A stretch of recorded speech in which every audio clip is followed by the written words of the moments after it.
அனைவருக்கும் என்னுடைய அன்பு, பணிவு, நன்றி கலந்த வணக்கம். சிங்கப்பூர் இந்து அறக்கட்டளை வாரிய நல் ஆதரவுடன் நடைபெற்று வரும் கம்பராமாயண தொடர் வகுப்புகளில் இன்றைய வகுப்பு எண் 249. இன்றைய நாள் ஆண்டு 2025, மாதம் ஏப்ரல், தேதி 17,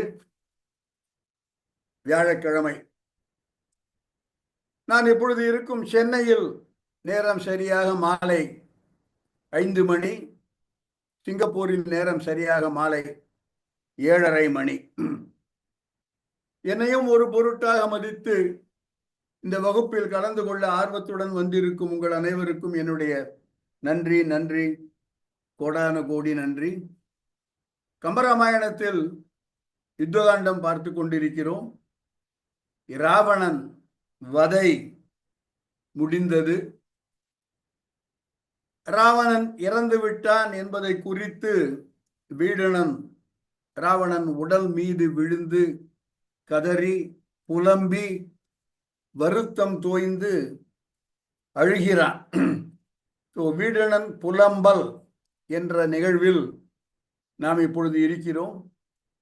ஒரு சில பாடல்கள் இதை எடுத்துடலாம், சொல்லும்போது போட்டா போறோம். சாமிநாதன், ஒரு சில பாடல்கள் பார்த்தோம் ஏற்கனவே. மிக பிரபலமான உண்ணாதே உயிர் உண்ணாது ஒரு நஞ்சு சனகி என்னும் பெருநெஞ்சு உன்னை கண்ணாலே நோக்கவே போக்கியதே உயிர் என்ற பாடல் எல்லாம் சென்ற 2-3 வகுப்புகளில் பார்த்தோம். வீடனுடைய புலம்பல் இப்பொழுது தொடர்கிறது. சென்ற வகுப்பின் இறுதி பாடலை ஒரு பார்வை பார்த்துவிட்டு இன்றைய வகுப்பின் முதல் பாடலுக்குள் போகலாம் என்று நினைக்கிறேன். சென்ற வகுப்பின் இறுதி பாடல் அல்லது நிறைவு பாடல் இவ்வாறு அமைகிறது.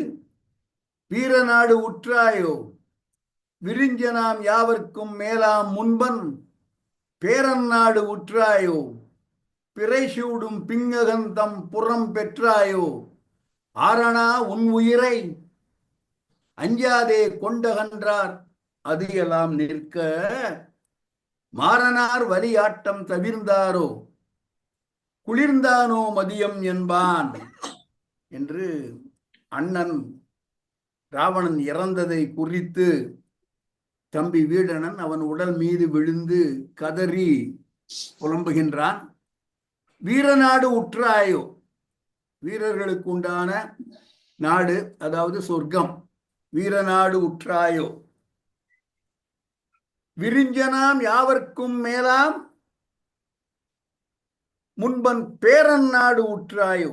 பேரன் என்பது தாத்தா என்ற பொருளில் இங்கே வந்திருக்கிறது. இதற்கான பெரிய புராண பாடலையும் சுட்டு பார்த்தோம். பிறைசூடும் பிங்ககந்தன் புறம் பெற்றாயோ. பிங்ககந்தன் புறம், பிங்ககன் என்பவன் சிவபெருமான், புறம் என்பது அவனுடைய ஊர், சிவபுரம்.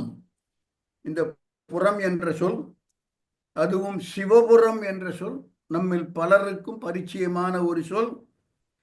செல்வர் சிவபுரத்தின் உள்ளார் சிவனடி கீழ் பல்லோரும் ஏத்த பணிந்து என்று சிவபுராணம் முடியும். செல்வர் சிவபுரத்தின் சிவனடி கீழ் உள்ளார். சிவபுரம் என்பது சிவபெருமான் இருக்கும் இடம். பிங்ககந்தன் புறம் பெற்றாயோ ஆரணா உன் உயிரை அஞ்சாதே கொண்டு அகன்றார் என்று ராவணன் வீழ்ச்சியை பற்றி வீடணன் கதறுகிறான். இறுதியாக 2 சொல் கேட்கின்றான். மன்மதனுடைய ஆட்டமெல்லாம் உன்பால் எல்லாம் முடிந்து விட்டதா என்பது ஒரு கேள்வி.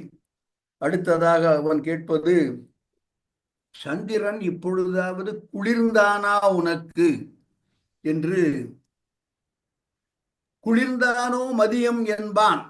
இது பாடலின் இறுதி வார்த்தை. குளிர்ந்தானோ மதியம் என்பான். சந்திரன் இப்பொழுது குளிர்ந்து விட்டானா? ஏனென்றால் சூர்பனகை வந்து இவனிடம் சீதையை பற்றி வர்ணிக்க இவனுக்கு காமம் பெருக்கெடுத்து பொங்கி எழ அது ஒரு பெரும் தீயாக அமைய அதனால் இவன் உடல் தகிக்க சந்திரனை கொண்டு வாருங்கள் என்று அவன் தன்னுடைய ஏவலாளர்களுக்கு கட்டளையிட அவர்களெல்லாம் சந்திரனை கொண்டு வர, முட்டா பசங்களா சந்திரனை கொண்டு வந்தா சூரியனை கொண்டு வந்திருக்கீங்களே என்று ராவணன் திட்டியதை நாம் போன வகுப்பில் பார்த்தோம். ஏனென்றால் சந்திரன் கொண்டு வந்த போதும் சந்திரன் இவனுக்கு குளுமையை தராமல் இவனுக்கு வெப்பத்தையே அளித்தான் என்பதால் குளிர்ந்தானோ மதியம் என்பான் என்று வீடணன் அரற்றுவதாக பாடல். சந்திரன் தன்னை சுட்டான், சந்திரனால் தனக்கு குளிர்ச்சி பெறவில்லை என்பதை ராவணனே பதிவு செய்கிறான். சீதையிடம் வேண்டுகிறான் மாயா ஜனக படலத்தில். அப்பொழுது அவன் சொல்லும் ஒரு பாடல் திரையில் காட்டுவதற்கு வசதி இல்லை. தோற்பித்தீர் மதிக்கு மேனி சுடுவித்தீர், தென்றல் தூற்ற வேர்ப்பித்தீர். தென்றல் தூற்ற இவனுக்கு உடல் வேர்க்கிறது. தென்றல் தூற்ற வேர்ப்பித்தீர், தோற்பித்தீர், யாருக்கும் தோற்காத என்னை தோல்வியடைய செய்துவிட்டீர். மதிக்கு மேனி சுடுவித்தீர். சந்திரன் அவனுடைய குளிர்ச்சியினால் என் மேனி குளிர்ந்திருக்க வேண்டும். ஆனால் மதிக்கு, மதி என்னும் மருந்து என்னுடைய உடம்பை சூடாக்கியதே ஒழிய குளிர்ச்சி அடைய செய்யவில்லை என்று ராவணனை பதிவு செய்கிறான். பாடலை திரும்ப ஸ்கிரீன்ல காமிக்கலாம். சுவாமிநாதன். வீரநாடு உற்றாயோ விரிஞ்சனாம் யாவர்க்கும் மேலாம், முன்பன் பேரன் நாடு உற்றாயோ பிறைசூடும் பிங்ககந்தன் புறம் பெற்றாயோ, ஆரணா உன்னுயிரை அஞ்சாதே கொண்டகன்றார் அது எல்லாம் நிற்க, மாறனார் வலி ஆட்டம் தவிர்ந்தாரோ குளிர்ந்தானோ மதியம் என்பான் என்று வீடணன் புலம்பியதை சென்ற வகுப்பில் பார்த்தோம். இனி இந்த வகுப்புக்கான முதல் பாடலை பார்க்க போகிறோம். பாடலை போடலாம். சுவாமிநாதன்.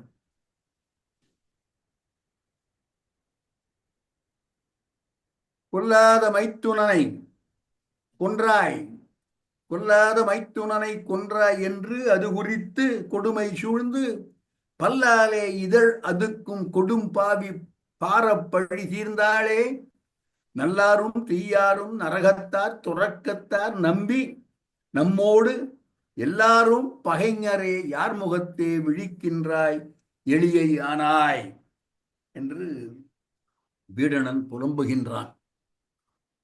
முதல் 2 வரிகளை பார்க்கலாம், விரிவாக பார்க்க வேண்டும். அதை கொல்லாத மைத்துனனை கொன்றாய் என்று அது குறித்து கொடுமை சூழ்ந்து, பல்லாலே இதழ் அதுக்கும் கொடும் பாவி நெடும் பார பழி தீர்ந்தாளே என்று வீடணன் கதறுகிறான். ஒரு சிலருக்கு தெரிந்திருக்கலாம், பலருக்கு தெரியாத ஒரு விவரமாக, தெரியாத ஒரு செய்தியாக இது இருக்கலாம். வீடணன் என்ன சொல்கிறான் என்றால், மைத்துனனை கொன்று விட்டாய் என்று அது குறித்து மனதில் மிக கொடுமை சூழ்ந்து பழி தீர்த்து கொண்டாளே. யார்? பல்லாலே இதழ் அதுக்கும் கொடும் பாவி. மேல் வரிசை பற்களால் கீழ் உதட்டை கடித்து கொண்டு, அது ஒரு கோபத்தின் வெளிப்பாடு. பல்லாலே இதழ் அதுக்கும் கொடும் பாவி. இந்த கொடும்பாவி சூர்பனகை. பல்லாலே இதழ் அதுக்கும் கொடும்பாவி நெடும் பார பழி தீர்ந்தாளே. பாரம் என்பது கனம். அவள் பல்லாண்டுகளாக இந்த பழியை தன்னுடைய மனதில், தன்னுடைய உள்ளத்தில் தாங்கிக் கொண்டிருக்கிறாள். நெடும் பார பழி தீர்ந்தாளே. ஏனென்றால் மைத்துனனை கொன்றாய். ராவணன் தன்னுடைய தங்கை கணவனை கொன்றுவிட்டான். அதற்கு சூர்பனகை பழி வாங்கிக் கொண்டாள் என்று வீடணன் பதிவு செய்கிறான். கொல்லாத மைத்துனன், மைத்துனன் ராவணனுடைய தங்கை மனைவி, வீட்டு மாப்பிள்ளை. கொல்லாத, என்னதான் ஆனாலும் தங்கை புருஷனை கொல்வது என்பது நினைத்து கூட பார்க்க முடியாத ஒரு அநியாயம், அக்கிரமம். எனவே எந்த சந்தர்ப்பமானாலும், எவ்வளவுதான் பகை இருந்தாலும் மைத்துனனை கொல்ல மாட்டார்கள். மைத்துனன் என்பது இந்த இடத்தில் தங்கையின் கணவன் என்ற பொருளில் வந்திருக்கிறது. தங்கையின் கணவனை என்ன ஆனாலும் கொல்லக்கூடாது, கொல்ல மாட்டார்கள், அவர் கொல்லப்படுவது இல்லை. எனவே கொல்லாத மைத்துனன், கொல்லப்படாத, கொல்லுவதற்கு தகாத, கொல்லுவதா வழக்கம் இல்லாத அந்த மைத்துனனை கொன்றாய் என்று, தன்னுடைய கணவனை தன் அண்ணன் கொன்று விட்டான் என்று அது குறித்து கொடுமை சூழ்ந்து மனதில் மிகுந்த வஞ்சகம் வைத்துக் கொண்டு கருவிக்கொண்டு பல்லாலே இதழ் அதற்கும் கொடும்பாவி சூழ்பனகை நெடும் பார பழி தீர்ந்தாளே என்று ராவணனை கொல்வதற்கு காரணமாக இருந்தவள் சூர்பனகை என்பதாக வீடணன் புலம்புகின்றான். ராவணனை சூர்பனகை பழிவாங்கி கொண்டாள். தன்னுடைய கணவனை ராவணன் கொன்றதற்கு பழிக்கு பழி வாங்கி தீர்த்து விட்டாள், பழி தீர்ந்தாளே என்று வீடணன் கதறுகிறான். இந்த குறிப்பு கம்பராமாயணத்தில் இருக்கிறது. இந்த இடத்தில் இதே குறிப்பு கம்பராமாயணத்தில் மற்றொரு இடத்திலும் வருகிறது. அதை ஒரு 15 நிமிஷம் 20 நிமிஷம் கழிச்சு பார்க்க போகிறோம். இந்த இடைப்பட்ட 15-20 நிமிடங்களில் சூர்பனகையின் கணவனை ராவணன் கொன்றான் என்று இந்த இடத்தில் வீடணன் சுட்டுவதாக கம்பன் குறிப்பு தருகிறான். இது போன்ற மற்றொரு குறிப்பும் வேறொரு இடத்தில் தருகிறான். ஆனால் நேரடியாக சூர்பனகையின் கணவனை ராவணன் கொன்றான் என்ற பதிவு கம்பராமாயணத்தில் அது நிகழ்ந்த போது சொல்லப்படுவது இல்லை. அது உத்தரகாண்டத்தில், உத்தரகாண்டமும் ராமாயணம் என்று கருதப்படுகிறது, ஒட்டக்கூத்தர் எழுதியது. உத்தரகாண்டத்தில் இந்த நிகழ்வு மிகவும் விலாவாரியாக விவரமாக பல பாடல்களில் சொல்லப்பட்டிருக்கிறது. கதையை மட்டும் அல்லது வரலாற்றை மட்டும் சொல்லிவிடுகிறேன். சூர்பனகையின் கணவன் பெயர் வித்யுஜிகவன். என்னை பொறுத்த வரைக்கும் பேர் டசன்ட் மேட்டர். பட் மூல நூலிலிருந்து இல்லை மற்ற நூலிலிருந்து இதர புராணங்களிலிருந்து வித்யுஜிகவன் என்று அவனுக்கு பெயர். முட்டக்கூத்தர் இந்த பெயரையே சொல்கிறார். இவன் காலகேயர் என்ற ஒரு அரக்க வம்சத்தை சேர்ந்தவன். காலகேயர்களும் மிகுந்த தவங்கள் எல்லாம் செய்து மானுடர் அல்லாமல் வேறு யாராலும் கொல்லப்படார் என்ற வரமெல்லாம் வாங்கி வைத்திருப்பவர்கள். அந்த காலகேயர்களில் ஒருவரான அந்த அந்த காலகேயர் இனத்தைச் சேர்ந்த ஒரு அரக்கன், அவன் பெயர் நான் சொன்னது போல வித்யுஜிகவன். அவனுக்கு சூர்பனகையை மனம் முடித்து வைப்பவன் ராவணன் தான். தங்கையை அவனுக்கு மனம் முடித்து வைக்கிறான். ராவணன் உலகத்தின் எல்லாரையும் வென்று விட வேண்டும் என்று திக் விஜயம் செய்கின்றான். எல்லா நாடுகளையும் உலகத்தையும் வென்று, இன்க்ளூடிங் இந்திரலோகம். அதனால் தான் இந்திரனை சிறைப்பிடித்து வந்து இந்திரஜித் என்று அந்த பட்டம் வருகிறது. எல்லாரையும் இவ்வாறு அவன் கொன்று தீர்க்கும் பொழுது காலகேயருடனும் போரிட செல்கின்றான். காலகேயருடன் ராவணன் போர் செய்ய போரும் பொழுது அந்த கூட்டத்தில் ஒருவரான சூர்பனகையின் கணவன் வித்யுஜிகவன், அவனை ராவணன் வாளால் வெட்டி கொன்று விடுகிறான். இது நிகழ்ந்தது. இந்த நிகழ்வு உத்தரகாண்டத்தில் சொல்லப்படுகிறது. கணவன் இவ்வாறு இறந்து விட்டான் என்பதை கேட்ட சூர்பனகை கணவன் உடல் மீது விழுந்து கதறுகிறான். அப்பொழுது ராவணனை பழி வாங்குவேன் என்று அவள் சூளுரைப்பதாக அவ்வாறு கொள்ளத்தக்க பாடல்கள் உத்தரகாண்டத்தில் இடம்பெறுகின்றன. எனவே சூர்பனகை தன் கணவனை கொன்ற ராவணனை பழிக்கு பழி வாங்கிக் கொள்வதற்காக ராமனை தவிர வேறு யாராலும் கொல்ல முடியாது என்று ராமன் வனவாசம் வந்திருந்த பொழுது அவனை போய் பார்த்து அவனுக்கும் ராவணனுக்கும் பகை மூட்டுவதற்காக சீதையை கவர்ந்து செல்வதாக அதனால் மூக்கறுபட்டு அந்த கோலத்தில் ராவணனிடம் சென்று தான் மூக்கறுபட்டதை பற்றி விவரம் சொல்லாமல் ராவணனுக்காக சீதையை தூக்கி வர முயன்றேன் என்று சீதையின் அழகை எல்லாம் வர்ணித்து சீதையை கவர்ந்து வர ராவணனுக்கு சொல்லிக் கொடுத்து இவ்வாறாக ராவணனை சூர்பனகை பழி தீர்த்து கொண்டாள் என்பது ஒரு வரலாறு. அதை வீடனன் சுட்டுவதாக கொல்லாத மைத்துனனை கொன்றாய் என்று அது குறித்து கொடுமை சூழ்ந்து பல்லாலை இதழதுக்கும் கொடும்பாவி நெடும்பார பழி தீர்ந்தாளே என்று வீடனன் சுட்டுவதாக கம்பன் பாடல் தருகிறான். இனி சூர்பனகையின் கணவன் கொல்லப்பட்டது, ராவணனால் கொல்லப்பட்டது, சூர்பனகை சூளுரைப்பது போல சொன்ன வாசகங்கள், ராவணன் தன் தவறுக்கு வருந்துவது போல, இவையெல்லாம் ஒட்டக்கூத்தரின் உத்தரகாண்ட பாடல்களில் இருந்து பார்க்க போகிறோம். அடுத்த பாடல் சுவாமிநாதன். இது கம்பனுடைய பாடல். உத்தரகாண்டத்து பாடலை பார்ப்பதற்கு முன்னால் சரி இதை போடுங்க, அப்புறம் அந்த இன்னும் இதை பார்த்துட்டு போயிடலாம். நீலமாமணி நிறுது. இந்த பாடல் சூர்பனகை ராமனை பார்க்க வருகிறாள் என்ற ஆரண்ய காண்ட பாடல். சூர்பனகையின் வருகையை கம்பன் சொல்கிறான். சூர்பனகை வந்தாள் என்பதுதான் சொல்லப்படும் செய்தி. யார் வந்தாள் என்பதை சொல்ல வந்த கம்பன் நீலமாமணி நிருதர் கோவேந்தனை, இந்த பாடல் இந்த மூலநாசம்ங்கிற அடுத்த லைன்ல வரணும். நீலமாமணி நிருதர் வேந்தனை மூலநாசம் பெற முடிக்கும் மொயம்பினால் மேலே நாள் உயிரிடும் பிறந்து தான் விளை காலம் ஓர்ந்து உடனுரை கடிய நோய் அனாள்.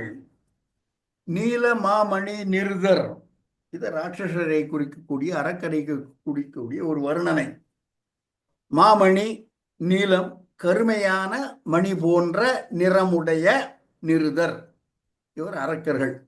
அந்த வேந்தனை, நீலமாமணி நிருதர் வேந்தனை, அவர்களின் தலைவனான ராவணனை மூல நாசம் பெற முடிக்கும் மொயம்பினாள்.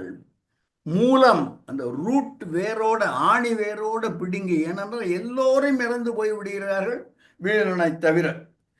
நீலமாமணி நிருதர் வேந்தனை மூலநாசம் பெற, ஒரு ஆள் பாக்கி இல்லாம அவனுடைய குலம் முழுவதும் அழிந்து போகும்படி முடிக்கும் மொயம்பினாள். மொயம்பு என்பது வலிமை உடையவள். இந்த இடத்தில் அவளுக்கு வலிமை என்பதை விட மனத்தின்மை, ஆற்றல், கருவு கொண்டவர்கள், ஒரு வஞ்சனை கொண்டவர்கள், மனதிலே வஞ்சகம், கருவு, அவனை எப்படியாவது ஒழித்து விட வேண்டும் என்ற அந்த ஒரு திட்டம். எனவே மொயம்பு என்பது அந்த வகையான வலிமையை சுட்டும். மூல நாசம் பெற முடிக்கும் மொயம்பினாள். அவள் வராள். எவ்வாறு வருகிறாள்? மேலை நாள் உயிரொடும் பிறந்து தான் விளை காலம் ஓர்ந்து உடனுரை கடிய நோய் அனாள். பிறக்கும் பொழுதே உடலில் பிறந்த நோய், காஞ்சினிட்டல்னு சொல்றமே, அந்த மாதிரி பிறக்கும் பொழுதே உருவான நோய். ஆனால் மேலை நாள் உயிரோடும் பிறந்து, பிறக்கும் பொழுதே நோயோடு பிறந்து, ஆனால் தான் விளை காலம் ஓர்ந்து, எப்பொழுது வெளிப்பட வேண்டுமோ, எப்பொழுது கொல்லும் தன்மையோடு அந்த நோய் வெளிப்படுமோ. சில கேன்சர் ரொம்ப நாளா இருக்கு, தெரியறதே இல்லை, கடைசியில் 4th ஸ்டேஜ் வந்த உடனே 2 நாள் செத்து போயிடுறோம். தான் விளை காலம் ஓர்ந்து, எப்போ வெளிப்பட வேண்டுமோ அதற்கான காலத்தை எண்ணி காத்திருந்து, இதுதான் சூர்பனகை ராமனுடைய வருகைக்காக காத்திருந்து, ராமன் தான் ராவணனை கொல்லக்கூடியவன் என்று அதற்கு காரணம் ஒன்று கற்பிப்பதற்காக சீதையை தூக்கி செல்வதாக நாடகமாடி எக்ஸெட்ரா எக்ஸெட்ரா எக்ஸெட்ரா. தான் விளை காலம் ஓர்ந்து உடன் உரை, இது நல்ல வார்த்தை. ராவணனுடைய உடன்பிறப்பு இவள், கூட பிறந்த சகோதரி. உடனுரை கடிய நோய், உடம்போடு பிறந்து உடலுக்குள்ளேயே இருந்து எப்பொழுது வெளிப்பட வேண்டுமோ அப்பொழுது தக்க தருணத்தில் வெளிப்பட்டு கொல்லக்கூடிய நோய் போன்றவள் அவள். நீலமாமணி நிருதர் வேந்தனை மூலநாசம் பெற முடிக்கும் மொயம்பினாள். இந்த சூர்பனகை வந்தாள் என்று கம்பன் முடிக்கிறான்.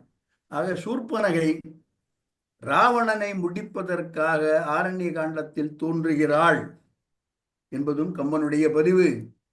ராவணன் முடிந்த பிறகு வீடணன் அதே குறித்து கொல்லாத மைத்துனனை கொன்றா என்று அது குறித்து கொடும்பாவி பல்லால் இதழதுக்கும் கொடும்பாவி நெடும் பார பழி தீர்ந்தாளே என்று வீடணனும் அதையே சுட்டுகிறான். இனி அடுத்த ஒரு 7-8 பாடல்கள் உத்தரகாண்டத்தில் இருந்து பாடலை படிக்கும் பொழுதே அந்த நிகழ்வு எளிமையாக புரியும் வண்ணம் ஒட்டக்கூத்தருடைய பாடல் அமைந்திருக்கின்றன. அந்நகரி விட்டு அடக்கர், அந்நகரி விட்டு அரக்கர், அடல் வருணந்தனை வெல்வான் அவன் தான் மேவும், கண்ணகிரிதனை முடி காலகேயரை எல்லாம் கணத்தில் கொன்று, தன்னுடைய தங்கையாம் தடவரை தோல் சூர்பனகை தன்னை கொண்ட, மின்னனைய சுடர் இலை வேல் வித்துருசிங்கன் தனை வெண்களத்து வீழ்த்தான். ராவணன் அந்நகரை விட்டு, ஏதோ ஒரு ரேண்டம் சிட்டி இல்லைன்னா ஒரு ரேண்டம் நகர், அந்த நகரத்தில் இருப்பவர்களை எல்லாம் போரிட்டு அழித்து விட்டு, அந்நகரை விட்டு அரக்கர், அடல் அரக்கருடைய தலைவன் வலிமை மிக்கவன், வருணந்தனை வெல்வான், வருணனோடு போரிடப் போகிறேன் என்று சொல்லி அவன்தான் மேவும், கண்ணகிரி தனை அதை நோக்கி போகும் பொழுது காலகேயரை எல்லாம் கணத்தில் கொன்று, தன்னுடைய தங்கையாம் பெரிய தோல் உடையவள், தடம் என்றால் பெரிய, தன்னுடைய தங்கையாம் தடவரை தோல் சூர்பனகை தன்னை கொண்டவன், தன்னை கொண்ட மின்னனைய சுடர் இலை வேல், அப்பேற்பட்ட வேலை கையில் உடைய வித்ருசிங்கன் தனை வெண்களத்து வீழ்த்தான். ராவணன் கொன்றான். அடுத்த பாடல் கொன்னுட்டு அவன் இலங்கைக்கு போயிடுறான். அடுத்த பாடல் ஆயவன் தன் அணிநகரம் அவன் அடைய, தன்னுடைய இலங்கைக்கு அவன் போய் சேர, ஆயவன் தன் அணிநகரம் அவன் அடைய அடல்கால கேயரமர் பொருகளத்து கிளர் அரக்கர் பெரும் சேனை சாயகமர் பொருகளத்து தன்கணவன் பட கேட்ட தீய கொடும் சூர்பனகை செய்தன யாம் உரை செய்வாம். அவன் இவ்வாறு கொன்றுவிட்டு இலங்கை போய் சேர, காலகேயர் என்பவர் அமர் பொருகளத்து கிளர் அரக்கர் பெரும் சேனை சாய, காலகேயருடைய சேனையெல்லாம் அழிபட, அமர் பொருகளத்து தன் கணவன் பட, தன் கணவன் இறந்து போக கேட்ட தீய கொடும் சூர்பனகை செய்தன, என்ன செய்தாள் என்பதை யாம் ஒட்டக்கூத்தராகிய நான் உரை செய்ய போகிறேன் என்பது அடுத்த பாடல். அடுத்த பாடல் சூர்பனகை என்ன செய்தாள் என்பதை சொல்கிறான். சலமேவும் துரிய நாளாய் தான் விழுந்து புரண்டலறி, தலைமேலே கை வைத்து தன் கணவன் தான் கிடந்த, கொலைமேவும் போர்க்களத்தை குறுகியவன் மிசை கிடந்த, மலை மேலே வந்ததொரு மலை வீழ்ந்தது என வீழ்ந்தாள். தன்னுடைய கணவன் வித்யுத் சிங்கன் அவன் இருந்த இடத்திற்கு வந்து அவனுடைய உடல் மீது தலைமேலே கை வைத்து அழிந்து கொண்டு, சலம் மேவும், சலம் என்பது கோபம், அதான் முக்கியமான வார்த்தை, சலம் மேவும் துயரின் நிலா, கோபம் பிளஸ் துயர் இரண்டும் சேர்ந்து தான் விழுந்து புரண்டு அலறி தலைமேலே கைவிட்டு தன் கணவன் தான் கிடந்த, கொலைமேவும் போர்க்களத்தை குறுகி, குறுகி என்றால் சென்று அடைந்து, கொலைமேவும் போர்க்களத்தை சென்று அடைந்து, அவன் மிசை கிடந்த, அவன் கிடந்த பூமியின் மீது மலை மேலே வந்ததொரு மலை, அவனே ஒரு மலை போல இருக்கான், இவளும் ஒரு மலை போல உடம்பு உடையவள், அவள் மீது சூர்பனகை வீழ்ந்தாள் என்று ஒட்டக்கூத்தர் பதிவு செய்கிறார். அடுத்த பாடல் தன்னுடைய கணவனுடைய உடலை பார்த்து புலம்புகின்றாள் சூர்பனகை. காதலா நீ என்னை கைப்பிடித்து அன்று முதல், காதலா நீ என்னை கைப்பிடித்து அன்று முதல், பேதையேன் சொல்லிய சொல் பிழைத்தறியா பேரவுனா, நாதனே என்னை நீ நெடுக்கம் காணாதூரில், போத நீ எழுந்திராய் பொய் உறக்கம் உறங்காதே, பொய் உறக்கம் உறங்காதே, செத்து போனவர்கள் இறந்து வந்துவிட மாட்டார்களா என்று இன்னும் அந்த ஒரு நம்பிக்கையில் அழுபவர்களை நாம் இன்றும் பார்க்கிறோம். காதலா நீ என்னை கைப்பிடித்து அன்று முதல், பேதையேன் சொல்லிய சொல் பிழைத்தறியா, இது ரொம்ப முக்கியமான பாயிண்ட், என் சொல்லை தட்டாதவனே பேர் அவுனா, நாதனே என்னை நீ நடுக்கம், நான் இந்த துயரம் உற்று நடுங்கி அழுகின்ற இந்த காட்சியை காணாமல் பொய் உறக்கம் உறங்காதே என்று கணவனை எழுப்புகிறான். அடுத்த பாடல் ராவணன் தன்னை கட்டி கொடுத்தான் என்பதையும் பதிவு செய்கிறாள். முன்னேதான் என்னை முறைமையாலே கொடுத்து பின் என்னை நூல் இழப்பித்த ராவணனான் என் தமையன் தன்னை மூவுலகும் ஆளை யான் கண்டு தார உணர் மன்னே உடல் சுமந்து வாழ்வேனோ வாழ்வேனோ. ஒரு முக்கியமான பாடல். முன்னேதான், இதற்கு முன்பு என்னை முறைமையாலே கொடுத்து, எப்படி கல்யாணம் பண்ணி கொடுக்க முடியுமோ அப்படி என்னை முறைப்படி உனக்கு தாரை வார்த்து கொடுத்து, முன்னேதான் என்னை முறைமையாலே கொடுத்து, பின் என்னை நூல் இழப்பித்த ராவணன். நூல் இழத்தல், நூல் இழத்தல் என்பது, நூல் என்பது மங்கள நாள். தாலி, என் தாலியை அறுத்த ராவணன், என்னை நூல் இழப்பித்த ராவணனாம் என் தமையன், அவன் மூவுலகும் ஆள யான் கண்டு, அவன் 3 உலகத்தையும் ஆண்டு கொண்டு இருப்பானாகும். நான் இதை கண்டு வாழ்வேனோ வாழ்வேனோ, நான் இதை பார்த்து கொண்டு சும்மா இருப்பேனா என்று இங்கதான் ஒரு சேலஞ்சு மாதிரி. என் தமையனார் என்னை நூல் இழப்பித்த ராவணன் மூவுலகம் ஆள யான் கண்டு இருப்பேனோ, அதை பார்த்து கொண்டு நான் சும்மா இருந்து விட போவது இல்லை என்று துணிக்கும் பாடல் ஒட்டக்கத்தோருடைய பாடல் இது. அடுத்த பாடல் சாமிநாதன்.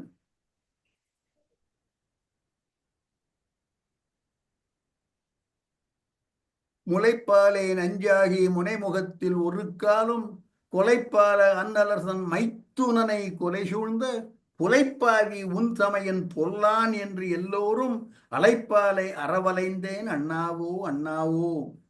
முளைப்பாலே நஞ்சாகி, தாய்ப்பால் நஞ்சாவது இல்லை. அன்னை தந்தபால் விஷமுமா, அந்த பாடல் சினிமா பாடல், அன்னை தந்தபால் விஷமுமாகலாம் நம்ப முடியவில்லை. முளைப்பாலே நஞ்சாகி அது ஆவது இல்லை. ஆனால் அப்படிப்பட்ட ஒரு நிலைமையை உண்டாக்கக்கூடிய தன் மைத்துனனை கொலை சூழ்ந்த புலைப்பாவி யாரு? உன் தமையன், அவன் பொல்லான் என்று எல்லோரும் சொல்ல கேட்டு நான் இருப்பேனோ. உன் புருஷனை கொன்னவன் உங்க அண்ணன், உன் புருஷனை கொன்னவன் உங்க அண்ணன் என்று எல்லோரும் சொல்ல சொல்ல அதை கேட்டுக்கொண்டு நான் இருக்க போகிறேனா? இல்லை என்று. அடுத்த பாடல் ஒட்டக்கூத்தருடையது. காசுக்கும் பொன்னுக்கும் ஆழிக்கும் கடும் சொல்லின் வாசிக்கும் கால்வனா மணவாள பிள்ளைகளை பூசி கை பொறுகளத்து கொன்று புரட்டிடும் கையோ ஆசைக்கும் புறஞ்செலுத்தும் அண்ணாவோ அண்ணாவோ. தன்னுடைய மைத்துனனை மணவாள பிள்ளைகளை களத்தில் கொன்று போட்ட கை என்னை அரவணைக்கும் என்று எதிர்பார்க்கலாமா? காசுக்கும் பொன்னுக்கும் ஆழிக்கும், ஆழி என்பது நாடை ஆளுவது, ஆக்ஞா சக்கரம். ஆழி என்பது சக்கரம், சக்கரம் என்பது ஆக்ஞா சக்கரம், ஆணை சக்கரம். எனவே நாட்டை எல்லாம் ஆளுவதற்கு உண்டான அந்த ஆசை பிடித்த, அதனால் மணவாள பிள்ளைகளை பொருட்களத்து கொன்று புரட்டிடும் கை என்னை அணைக்கப் போகிறதா என்று அவனை பழிவாங்குவேன் என்பதாக சூர்பனகை கதறுகிறாள். அடுத்த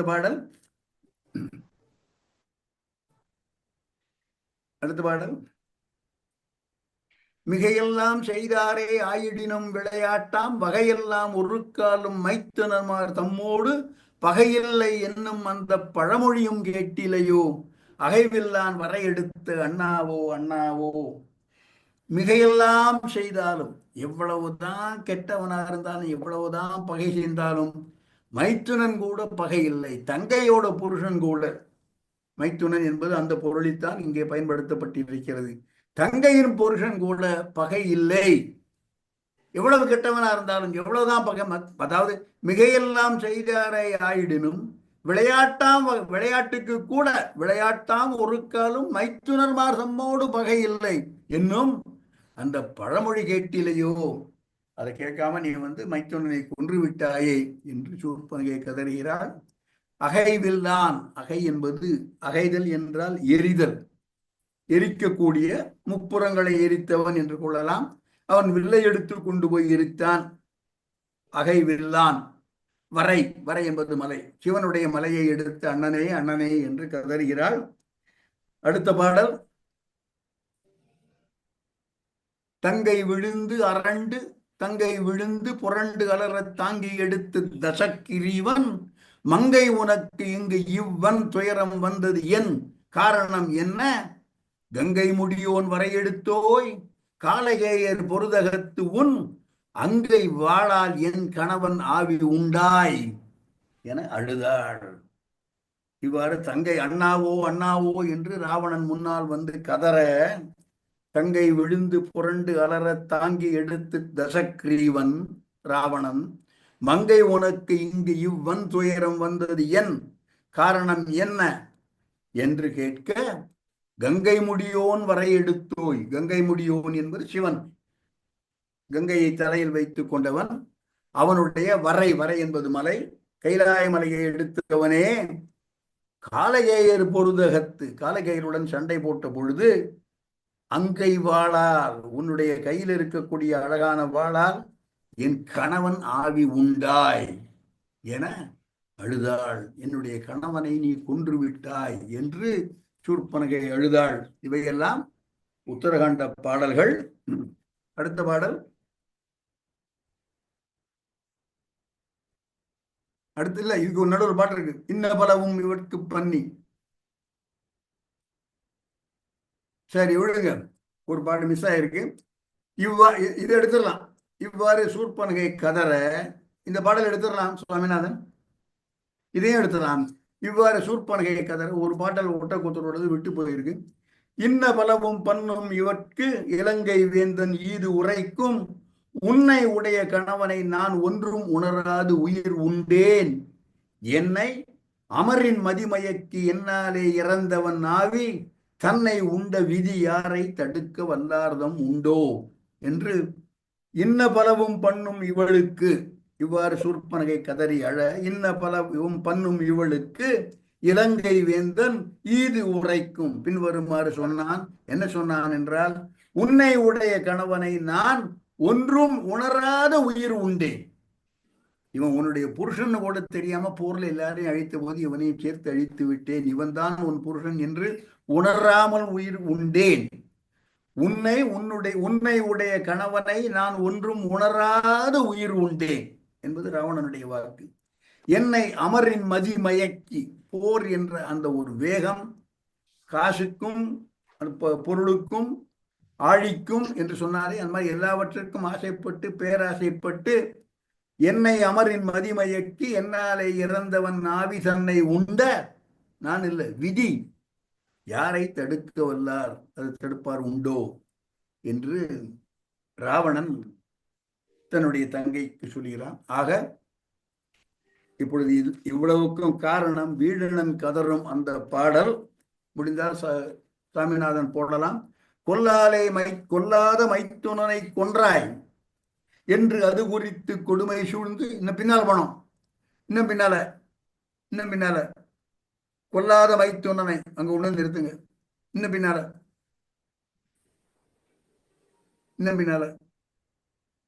போறோம். கொல்லாத மைத்துனனை கொன்றாய் என்று அது குறித்து, இப்பொழுது கொல்லாத மைத்துனன் என்பவன் என்ன ஆனாலும் உன்னால் கொல்லப்படக்கூடாதவன். எனவே கொல்லாத மைத்துனனை கொன்றாய் என்று அது குறித்து கொடுமை சூழ்ந்து, பல்லாலே இதழ் அதுக்கும் கொடும் பாவி, அந்த பாவி சூர்பனகை அவள் தன்னுடைய நெடும் பார பழி தீர்ந்தாளே. உன் மீது வன்மம் வைத்து, உன் மீது கருவுற்று வஞ்சகம், வன்மை, எப்படியாவது உன்னை கொன்னே தீர்வேன் என்ற ஒரு அந்த ஆங்காரம், இவையெல்லாம் கொண்ட பெரும் பாவி, கொடும் பாவி தன் பார பழி தீர்ந்தாளே.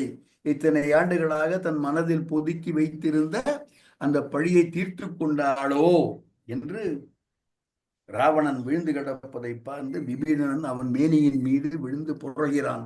கொல்லாத மைத்துனனை கொன்றாய் என்று அது குறித்து கொடுமை சூழ்ந்து, பல்லாலே இதழ் அதுக்கும் கொடும் பாவி நெடும்பார பழி தீர்ந்தாளே. அண்ணா, நல்லாரும் தீயாரும் நரகத்தார் துரகத்தார் நம்மோடு எல்லோரும் பகைஞரே. நமக்கு உலகத்தில் நண்பர்கள் என்று யாரும் இல்லை. நல்லார் நமக்கு பகைஞர், தீயார் அவரும் நமக்கு பகைஞர், நரகத்தில் இருப்பவர்கள் அவரும் பகைஞர், துறக்கம் என்பது வீர சொர்க்கம், துறக்கத்தில் இருப்பவர்கள் அவரும் நமக்கு பகைஞர், நல்லாரும் தீயாரும் நரகத்தார் துறக்கத்தார் நம்மோடு நம்பி. அண்ணா, எல்லோரும் பகைஞரே, யார் முகத்தை விழிக்கின்றாய் எளியானாய். எவன் முகத்தை போய் இப்ப முழிக்க போற? சொர்க்கம், வீர சொர்க்கம் போனாலும் எல்லோரும் நமக்கு பகைஞரே, யார் முகத்தில் விழிக்கின்றாய் எளியானாய், ரொம்ப கேவலமான போய்விட்டாயே நீ என்று அண்ணனை குறித்து கதறுகின்றான் வீடணன். அடுத்த பாடல்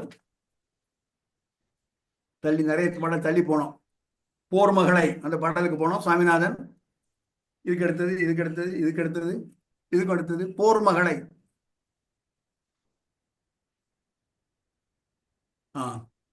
தன்னுடைய கதறல் அடுத்த பாடலாக வீடணன் சொல்வது, போர் மகளை கலைமகளை புகழ்மகளை தழுவிய கை பொறாமை கூற, சீர்மகளை திருமகளை தேவர்க்கும் தெரிவறிய தெய்வ கற்பின் பேர்மகளை தழுவுவான் உயிர் கொடுத்து பழி கொண்ட பித்தா, பின்னை பார்மகளை தழுவினாயோ திசையானை பனையிருத்த பனைத்த மார்பால். நிறைய விஷயம் சொல்லப்படுகிறது இந்த பாடலில். கீழேந்து வரேன். மார்பால், பார்மகளை மார்பால் தழுவினாயோ. நான் பல முறை சொன்னேன், வான்மீகத்தில் இருந்து கம்பன் வேறுபட்ட பல இடங்களில் இது ஒன்று. மிக குறிப்பாக ராவணன் முகம், அதாவது அவனுடைய மூக்கு, வாய், கண், நெற்றி இவையெல்லாம் மண்ணில் படும்படி வீழ்ந்தான். எனவே மார்பு மண்ணை தொடுகிறது, முதுகு அன்று. குப்புற விழுந்திருக்கான். பார்மகளை தழுவினாயோ மார்பால், பார்மகளை மார்பால் தழுவினாயோ. பார் என்பது பூமி, உலகம் என்பதை பெண்ணாக வர்ணிப்பது வழக்கம். பார்மகளை உன்னுடைய மார்பால் தழுவினாயோ, முதுகால் அன்று மார்பால் தழுவினாயோ. இவன் யார்? திசையானை பனையிருத்த பனைத்த மார்பால். திசை யானைகளின் 8 திக்கு யானைகளுடைய பனை என்றால் தந்தம், அந்த தந்தங்களை முறித்த மார்பு உடையவனே, உன்னுடைய மார்பு பார்மகளை தழுவியதோ என்பது இறுதி வரியின் சொல். சோ இவன் மார்பு மண்ணில் படும்படி, முதுகு அன்று மார்பு மண்ணில் படும்படி விழுந்தான் என்பதை மீண்டும் இங்கே கம்பன் பதிவு செய்கிறான். பார்மகளை தழுவினையோ திசையானை பனையிருத்த பனைத்த உன்னுடைய மார்பால். இவன் இப்பேற்பட்ட மார்பு இவன் என்ன செஞ்சிருக்கான்? போர் மகளை, கலைமகளை, இது ரொம்ப முக்கியமான வார்த்தை, கலைமகளை. நாரதற்கு ஏற்பட நயம்பட உரைத்த நாவும் என்று வாரணம் பொருது மார்பும் வரையினை எடுத்த தோளும் நாரத முனிவர்க்கேற்ப நயம்பட உரைத்த நாவு, கல்வி கேள்விகளில் மிகச்சிறந்தவன்.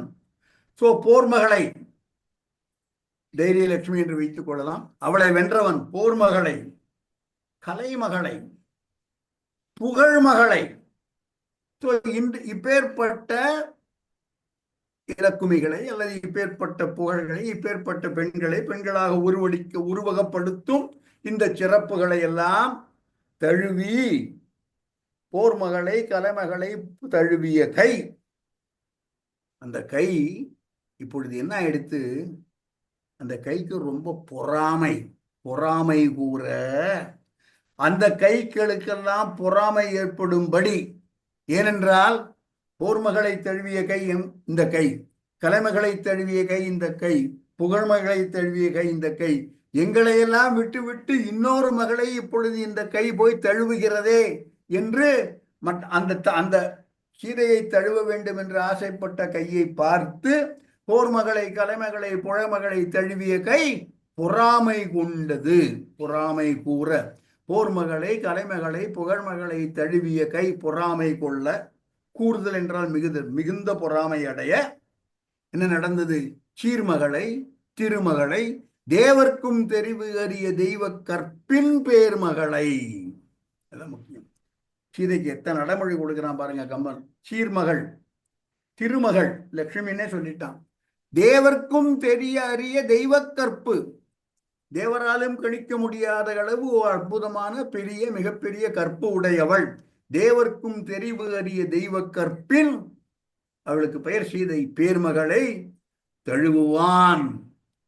தழுவுவதற்காக ஒரு கை போய் அந்த கையை பார்த்து இந்த கைகளெல்லாம் பொறாமை கொள்ள தழுவுவான். உயிர் கொடுத்து பழி கொண்ட பித்தா. பித்தன் அறிவு கெட்டவன், மூடன். ஏனென்றால் போர்மகளை, கலமைகளை, புகழ்மகளை தழுவிய கை சீர்மகளை தழுவுகிறது என்பது மட்டுமல்ல பித்தன் என்று சொன்னது காரணம். சீதையின் மீது காதல் கொண்டவன் பித்தன்.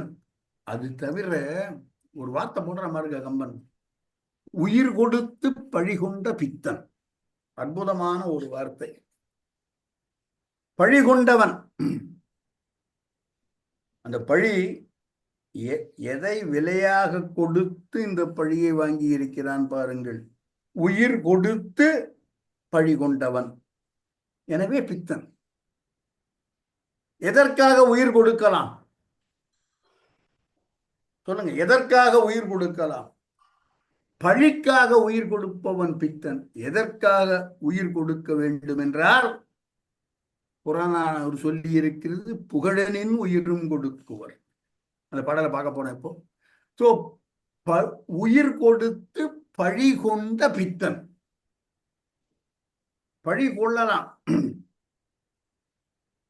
அதற்காக உயிரை கொடுத்து பழியை பெற்றுக்கொண்டாயே. உயிரை கொடுத்து எதை நீ பெற்றுக் கொண்டிருக்க வேண்டும்? பழியை அன்று. உயிரை கொடுத்து நீ பெற்றுக்கொள்வது புகழாக இருக்க வேண்டும். உயிர் கொடுத்து புகழ் கொண்டால் நீ பித்தன் அல்லன். உயிர் கொடுத்து பழி கொண்டதால் நீ பித்தன். உயிர் கொடுத்து பழி கொண்ட பித்தா, பின்னை பார்மகளை தழுவினாயோ என்று உயிர் கொடுத்து பழி கொண்ட என்ற வார்த்தை மிகவும் பொருள் புரிந்தது. நான் சொன்னது போல உயிர் கொடுப்பது என்பது புகழுக்காக உயிர் கொடுக்க வேண்டும், பழிக்காக உயிர் கொடுக்க கூடாது. எனவே இவன் பித்தன். புகழுக்காக உயிர் கொடுக்க வேண்டும் என்பதை கம்பனுக்கு முன்னால், பல நூற்றாண்டுகளுக்கு முன்னால் புறநானூற்று சொல்லிவிட்டு போயிருக்கிறார்கள். அந்த பாடலை பார்க்கலாம். நம் அனைவருக்கும் தெரிந்த பாடல். அடுத்த பாடல், உண்டால் அம்மை இவ்வுலகம் இந்திரர் அமிழ்தம் ஏய்வது ஆயினும் இனிதியன தமியர் உண்டலும் இலரே முனிவிலர் துஞ்சலும் இலர் பிறர் அஞ்சுவது அஞ்சி. முக்கியமான வார்த்தை, பிறர் அஞ்சுவது அஞ்சி புகழ் எனின் உயிரும் கொடுக்குவர். உயிரை கொடுக்கலாம். எதுக்கு? புகழுக்காக. புகழ் எனின் உயிரும் கொடுக்குவர். ராவணன் உயிர் கொடுத்து பழி கொண்டவன், எனவே பித்தன். புகழெனின் உயிரும் கொடுக்குவர், பழியனின் உலகுடன் பெரினும் கொள்ளலர். அயர்வீலர் அன்னமாட்சி அணையராகி தமக்கென முயலானூந்தாள் பிறர்க்கென முயலர் உண்மையாலே உண்டால் அம்மா இவ்வுலகம் என்று இந்த பாடல் முடியும். சோ புகழெனின் உயிரும் கொடுக்குவர். உயிர் கொடுத்து பழி கொண்ட பித்தா என்று வீரனன் தன்னுடைய அண்ணனை ஏசுகின்றான். இந்த பாடல் எடுத்துடலாம், அடுத்த பாடல் போட வேண்டாம். கம்பனே இந்த உயிர் கொடுத்து புகழ் பெற்றவது, இதை மிக அற்புதமாக ஒரு பாடல் சொல்லி இருக்கிறார். நான் ரொம்ப வருஷத்துக்கு முன்னால முதல் நான் கேட்டது ஐயா சோசுவாமி சுந்தரம் ஐயா அவருடைய ஒரு கம்பராமாயண உரையில் கேட்ட அந்த ஒரு குறிப்பிட்ட வார்த்தை நச்சுன்னு நெத்தியடி மாதிரி எனக்குள் பதிந்திருக்கிறது. அந்த கட்டம் வருமாறு, அனுமன் சீதையை வந்து பார்க்கிறான். சுந்தரகாண்டத்தில் சீதையை காப்பாற்றி விடுகிறான். தக்க தருணத்தில் அவள் கழுத்தில் தூக்கு போட்டுக் கொள்ளும் பொழுது முன்னால் தோன்றி ராமநாமம் சொல்லி அவளை காப்பாற்றி கனையாழி கொடுத்து சூடாமணி பெற்றுக்கொண்டு எல்லாம் நடக்கிறது. அப்போ சீதை கேட்கிறார், நான் இலக்குவனை விரட்டி அனுப்பிய பிறகு என்னெல்லாம் நடந்தது சொல்லு என்று அனுமன் எல்லாவற்றையும் சொல்கின்றான். ஒவ்வொன்றாக சொல்கிறான். நீ அனுப்பிச்சிட்ட. லக்குவன் போய் அண்ணனை பார்த்தான். பொய்யான குரலில் மாரீசன் கதறி இருக்கிறான் என்பது தெரிய வந்தது. இருவரும் ஓடி வந்து உன்னை தேடி பார்க்கிறார்கள். நீ இல்லை, பர்ணசாலை இல்லை. பர்ணசாலை பூமியோடு அகழ்ந்து எடுத்து செல்லப்பட்டிருக்கிறது. அங்க பக்கத்துல ஒரு முக்கலும் முனகலுமாக ஒரு குரல் கேட்கிறது. இருவரும் போய் பார்க்கிறார்கள். அங்கே ஜடாயு அவனை பார்க்கிறான். ஜடாயுவை ராமன் பார்க்கிறான். இதை சொல்ல வந்த கம்பன் யாரை பார்த்தான் என்பதற்கு ஜடாயுவுக்கு ஒரு அடைமொழி கம்பன் கொடுக்கிறான். ஒப்பில்லாத ஒரு அடைமொழி. யாரை பார்த்தான் என்றால் ஜடாயுவை பார்த்தான். தன் உயிர் புகழுக்கு விற்ற ஜடாயு என்பது ஜடாயுவை குறித்து கம்பன் சொல்லும் சொல். தன் உயிர் விட்டுவிட்டான், தன் உயிரை விட்டு விட்டான், விட்டு விட்டான், விற்று விட்டான். கம்பன் விற்று விட்டான் என்று சொல்கிறான். உயிரை கொடுத்துட்டான், உயிரை விலைக்கு விற்று விட்டான். எதை பெற்றுக் கொள்வதற்காக? புகழ் பெற்றுக் கொள்வதற்காக. புகழினின் உயிரும் கொடுக்குவர் என்ற அந்த புறநானூற்று வரி அப்படியே கம்பனில் பதிவு செய்யப்பட்ட இடம் தன்னுயிர் புகழ்க்கு விற்ற ஜடாயுவை வந்து சார்ந்தான். தன் உயிர் புகழ்க்கு விற்ற, நல்ல வார்த்தை. நான் புகழ் வாங்கிக் கொள்கிறேன், அதற்கு விலையாக உயிர் தருகிறேன் என்று உயிரை துறந்தவன், உயிரை புகழுக்காக விற்றவன் ஜடாயு என்று புகழனின் உயிரும் கொடுக்குவர். எனக்கு வரும்படி புகழ், நான் அதற்கு பதிலாக அதற்கு விலையாக தருவது உயிர். புகழனின் உயிரும் கொடுக்குவர். தன்னுயிர் புகழ்க்கு விற்ற ஜடாயுவை வந்து சார்ந்தான் என்பது சுந்தரகாண்ட உருக்காட்டு படல பாடல். சொல்பவன் அனுமன், சுட்டும் நிகழ்வு ராமன் ஜடாயு சந்திப்பு ஆரண்ய காண்டத்தில். பாடலை பார்ப்போம். அனுமன் சொல்லுவதாக வந்த பாடலை பார்க்கலாம். அந்நிலை ஆய அண்ணல், சாமிநாதன். அந்நிலை ஆய அண்ணல் ஆண்டு நின்று அன்னை நின்னை துன்னிரும் காணம் யாரும் காணம் ஆறும் துன்னிரும் காணம் ஆறும் மலைகளும் தொடர்ந்து நாடி இன்னுயிர் இன்றி ஏகும் இயந்திர படிவம் ஒப்பான் தன்னுயிர் புகழ்க்கு விற்ற ஜடாயுவை வந்து சார்ந்தான். சுந்தரகாண்டத்தில் ஏற்கனவே பார்த்திருக்கிறோம் இந்த பாடல்.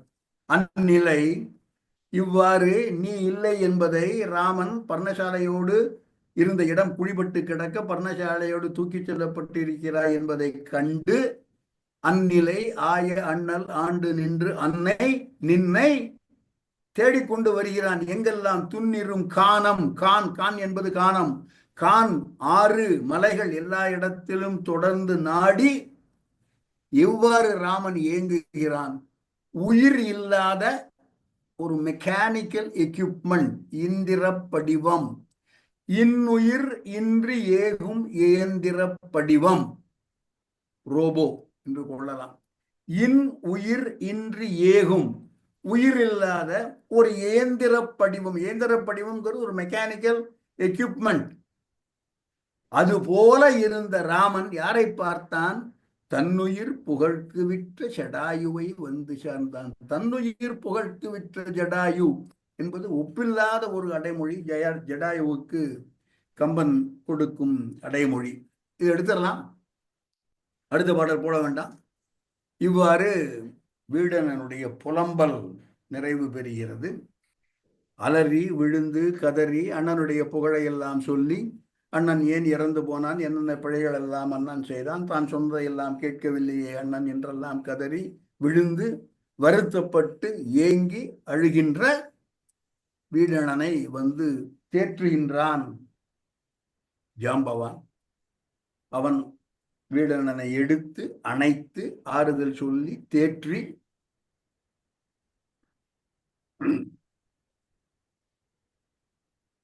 அவனை ஒருவாறு சமாதானப்படுத்துகிறான். இப்பொழுது நாம் அடுத்ததாக ராவணன் இறந்த செய்தி கேட்டு மண்டோதரி வந்தாள் என்ற அந்த செய்தியை பார்க்க போகிறோம் என்று கம்பன் முடிக்கிறான் வீடனுடைய புலம்பலை. அடுத்த பாடலை போடலாம். இப்போ சாமிநாதன் அடுத்த பாடல். என்று ஏங்கி அரற்றுவான் தன்னை எடுத்து சாம்பவானாம் என்கின் வேந்தன் குன்று ஓங்கு நெடுந்தோளாய் விதிநிலையை மதியாத கொள்கைத்து ஆகி சென்று ஓங்கும் உணர்வினையோ தேராது வருந்திதையோ என்ன தேறி நின்றான். அப்புறத்து அரக்கன் நிலை கேட்டால் மயன் பயந்த நெடுங்கண் பாவை என்று ஏங்கி அரற்றுவான் தனை. இவ்வாறெல்லாம் கதறி அழுது அண்ணனின் உடல் மீது விழுந்து புரண்டு கதறிக்கொண்டிருக்கும் அந்த வீடணனை என்று ஏங்கி அரற்றுவான் தன்னை எடுத்து கையால் தூக்கி எண்கின் வேந்தன். எண்கு என்பது கரடி என்று பொருள். கரடிகளின் தலைவன் எண்கின் வேந்தன். கரடிகளின் தலைவன், அவன் பெயர் ஜாம்பவான், சாம்பவான். சாம்பவான் எண்கின் வேந்தன் அவனை எடுத்து என்ன சொல்கிறான்? குன்று ஓங்கு நெடுந்தோளாய், குன்று போல உயர்ந்த தோள்களை உடைய வீடணனே, விதி நிலைமையை மதியாத கொள்கையன் ஆகி, கொள்கைத்து ஆகி. விதி, விதிதான் கொடி, விதி வலியது. வெல்வின விதியை வெல்ல வல்லரோ என்று இலக்குவனே சொல்வான். விதிக்கு விதியாகும் என் விற்றொழில் காண்டி என்று சொன்ன இலக்குவன் சொல்கிறான், வெஞ்சின விதியை வெல்ல வல்லுமோ என்று. அப்பேற்பட்ட விதி நிலைமையை மதியாத கொள்கைத்து ஆகி, விதியை மதிக்காத நிலைமையை, அந்த ஒரு தன்மையை ஏற்றுக்கொண்டு சென்று ஓங்கும் உணர்வினையோ, இமோஷன், உன்னுடைய உணர்வு இவ்வளவு தூரம் இது விதி என்பதை உணர்ந்து கொண்டால் இவ்வளவு வருத்தப்பட தேவையில்லை, இவ்வளவு கதற தேவையில்லை. தேராது வருந்திதையோ, அவ்வாறு உன்னை நீ தேற்றிக்கொள்ள வேண்டாமா? விதியின் வசத்தால் இது நிகழ்ந்தது என்று தேற்றிக்கொள்ள வேண்டாமா என்று சொல்ல தேறி நின்றான். தேறி நின்றவன் வீடணன். அதோட இந்த இந்த இந்த சீக்வன்ஸ் முடிந்தது, இந்த புலம்பல் முடிந்தது. அப்புறத்து இது இவ்வாறு இருக்க, அங்கே அரண்மனையில் அந்த புறத்தில் அப்புறத்து அரக்கன் நிலை கேட்டாள். யாரு கேட்டாள்? மயன் பயந்த நெடுங்கண் பாவை. மயன் பயந்த, மயனுக்கு பெண்ணாக பிறந்த மண்டோதரி என்பவள், நீண்ட கண்களை உடையவள், நெடுங்கண் பாவை, அரக்கன் நிலை கேட்டாள். அரக்கன் நிலை கேட்டாள் என்றால் ராவணன் இறந்து பட்டதை மண்டோதரி அறிந்து கொள்கிறாள். அடுத்த பாடலை போடலாம். மண்டோதரிக்கு செய்தி போகிறது, ராவணன் இறந்து பட்டான் என்று. ராவணனுக்கு ஏராளமான உரிமை மகளிர் என்று கம்பன் சுட்டுகிறான். அவனுக்கு பலர் மனைவியராக இருந்தனர் என்று கொள்ளுவதற்கு இடம் இருக்கிறது. எத்தனை பேர்லாம் சொல்றான்? அனந்தன் 100,000 அரக்கர் மங்கைமார், புனைந்த பூங்குழல் விரித்து அரற்றும் பூசலார், இனம் தொடர்ந்து உடன் வர எய்தினாள் என்ப, நினைந்ததும் மறந்ததும் இல்லாத நெஞ்சினாள். என்ன ஒரு அடைமொழி! அப்படியா, தன் புகழ் உயிர்க்கு விற்று செடாயு என்று சொன்னது போல, நினைந்ததும் மறந்ததும் இல்லாத நெஞ்சினாள் என்பது மண்டோதரியை குறித்து கம்பன் சுட்டும் ஒரு அடைமொழி. அனந்தம் 100,000, எக்கச்சக்கமான 100,000, அதுவே அனந்தம். அனந்தம் என்பது எண்ணிக்கை இல்லாதவை. அனந்தம் 100,000 அரக்கர் மங்கைமார், புனைந்த பூங்குழல் விரித்து, தலைவிரி கோலமாக. ஏனால் இழவு, இறப்பு, கணவன் இறந்து போயிருக்கிறான், அல்லது காதலன் தனக்கு உரிமையான உரிமை மகளிர் என்று சொல்கிறான். புனைந்த பூங்குழல் விரித்து தலைவலி கோலமாக அரற்றும் பூசலார். பூசல் என்பது பேரொலி. இனம் தொடர்ந்து வர, அவர்களெல்லாம் இவளுக்கு பின்னால் வர எய்தினாள். எய்தியவள் யார்? மண்டோதரி. இவள் எப்பேற்பட்டவள்? நினைந்ததும் மறந்ததும் இல்லாத நெஞ்சினாள். இறந்தது, நினைந்ததும் மறந்ததும் இல்லாத. வள்ளுவர் இதை பிரமாதமாக ஹேண்டில் பண்ணுகிறார். 2 குறள் சொல்லலாம், அடுத்த குறள் போடலாம் ஐயா. இதோட நினைந்ததும் மறந்ததும், உள்ளினேன் என்றேன். அந்த குறளை போடுங்க. உள்ளினேன், உள்ளினேன் என்றேன், நான் உன்னை நினைத்து பார்த்தேன் என்று சொன்னேன், மற்ற என் மறந்தீர். மறந்தா தானே நினைக்க முடியும்? உள்ளினேன் என்றால் அப்போ ஒரு கால் மறந்துட்டியா என்று என்னை புல்லாள். புல்லுதல் என்றால் அணைத்தல். புலத்த கனல் என்று ஒரு குறள். உள்ளுவன் யான் மறப்பின், மறந்து போனால் உள்ளுவன். உள்ளுவன் யான் மறப்பின், மறப்பின் உள்ளுவன் யான், ஆனால் மறப்பு அறியேன். உள்ளவர் கண் கணால் குணம் என்று நினைந்ததும் மறந்ததும் இல்லாத நெஞ்சினாள் என்று மண்டோதரியை சூட்டுவதற்கு குறள் ரெஃபரன்ஸ் பாயிண்ட். அடுத்த பாடல். மண்டோதரியுடன் வந்த அந்த பெண்கள் எல்லோரும் ராவணன் உடல் மீது விழுகிறார்கள், அலறுகிறார்கள், கதறுகிறார்கள். இரக்கமும் தருமமும் துணை கொண்டு இன்னுயிர் புறக்கும் நன்குலத்து வந்த ஒருவன் பூண்டதோர் பறக்கழியாம் என பறந்து நீண்டதால் அரக்கியர் வாய் திறந்து அரற்றும் ஓதையே. ஓதை ஓசை, சப்தம், ஒலி. அரக்கியர் வாய் திறந்து அரற்றும் ஓதை. இந்த அரக்கர் பெண்டிர் மண்டோதரியின் கூட வந்தவர்கள் அனந்தம் 100,000 பெண்டிர். அவர்கள் எல்லோரும் வாய் திறந்து கதறி வைக்கும் ஒப்பாரி ஓசை ரொம்ப மிக நீண்டதாகவும் மிக பெரியதாகவும் இருந்தது. எவ்வாறு இருந்தது என்றால், நல்லவன் ஒருவன் பெற்ற பழி எவ்வளவு வெகு சீக்கிரமாக எல்லா இடத்திலும் பரவுமோ, எவ்வளவு வலிமை அதற்கு வந்து விடுமோ அதுபோல இருந்தது. இரக்கமும் தருமமும் துணை கொண்டு இன்னுயிர் புறக்கும் நன்குலத்து ஒருவன் நல்லவன். இரக்கமும் தருமமும் துணை கொண்டு இன்னுயிர் புறக்கும் நன்குலத்து வந்த ஒருவன், அவனுக்கு லேசா ஒரு கரும்புள்ளி வந்தது என்றால் பூண்டதோர் பறக்கழி. பறக்கழி என்பது பெரிய பழி. அதுபோல பறந்து நீண்டதால் யார்? இந்த அரக்கியர்களுடைய ஓசை என்பது கம்பனின் பதிவு. அடுத்த பாடல். இந்த அரக்கிமார் புலம்புகிறார்கள். நூபுரம் புலம்பிட சிலம்பு நொந்து அழ கோபுரம் தொறும் புறம் குறுகினர் சிலர்.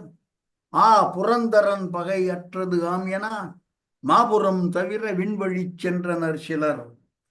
நூபுரம், நூபுரம் என்பதே சிலம்பு, காலில் அணியக்கூடிய ஒரு அணி. நூபுரம் சிலம்பிட சிலம்பு நொந்து அழ அவையெல்லாம் அழுவது போல கற்பனை. கோபுரம் தோறும் கூறுகினர், எல்லாவித மாட மாளிகைகள் அவற்றில் இருந்து எல்லோரும் வருகிறார்கள். புரந்தரன் பகை அற்றது ஆம், இந்திரன் தன்னுடைய பகையை முடித்து கொண்டான் என்று. மாபுரம் தவிர, மாபுரம் என்பது இலங்கை. இலங்கை நகரத்திற்கு உள்ளேயே வராமல், இலங்கையினுடைய மாட மாளிகைகள் வழியில் செல்லாமல் விண்வழி சென்றனர் சிலர்.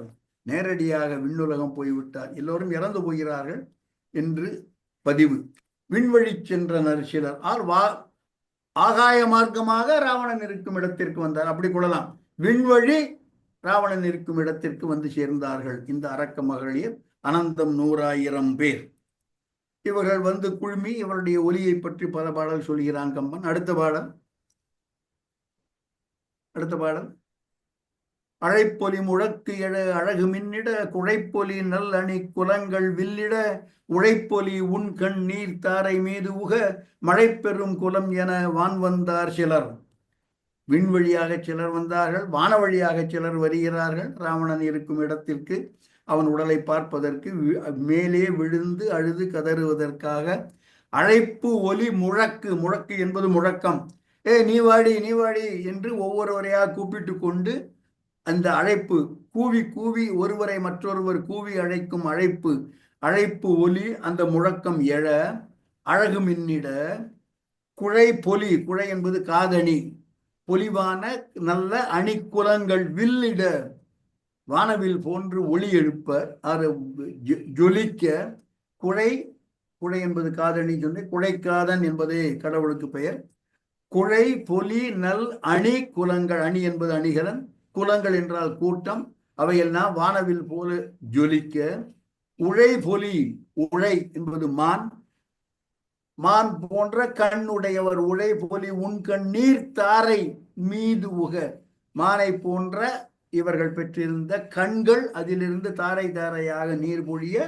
மழை பெரும் குலம், மழை என்பது மேகம், பெரிய பெரிய மேக கூட்டங்கள் போல வான் வழியாக பல அரக்கிமார்கள் ராவணன் இருக்கும் இடத்திற்கு வந்து சேருகிறார்கள்.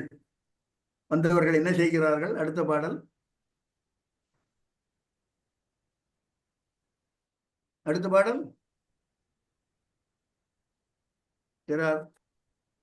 சாரி, there is a பிழை.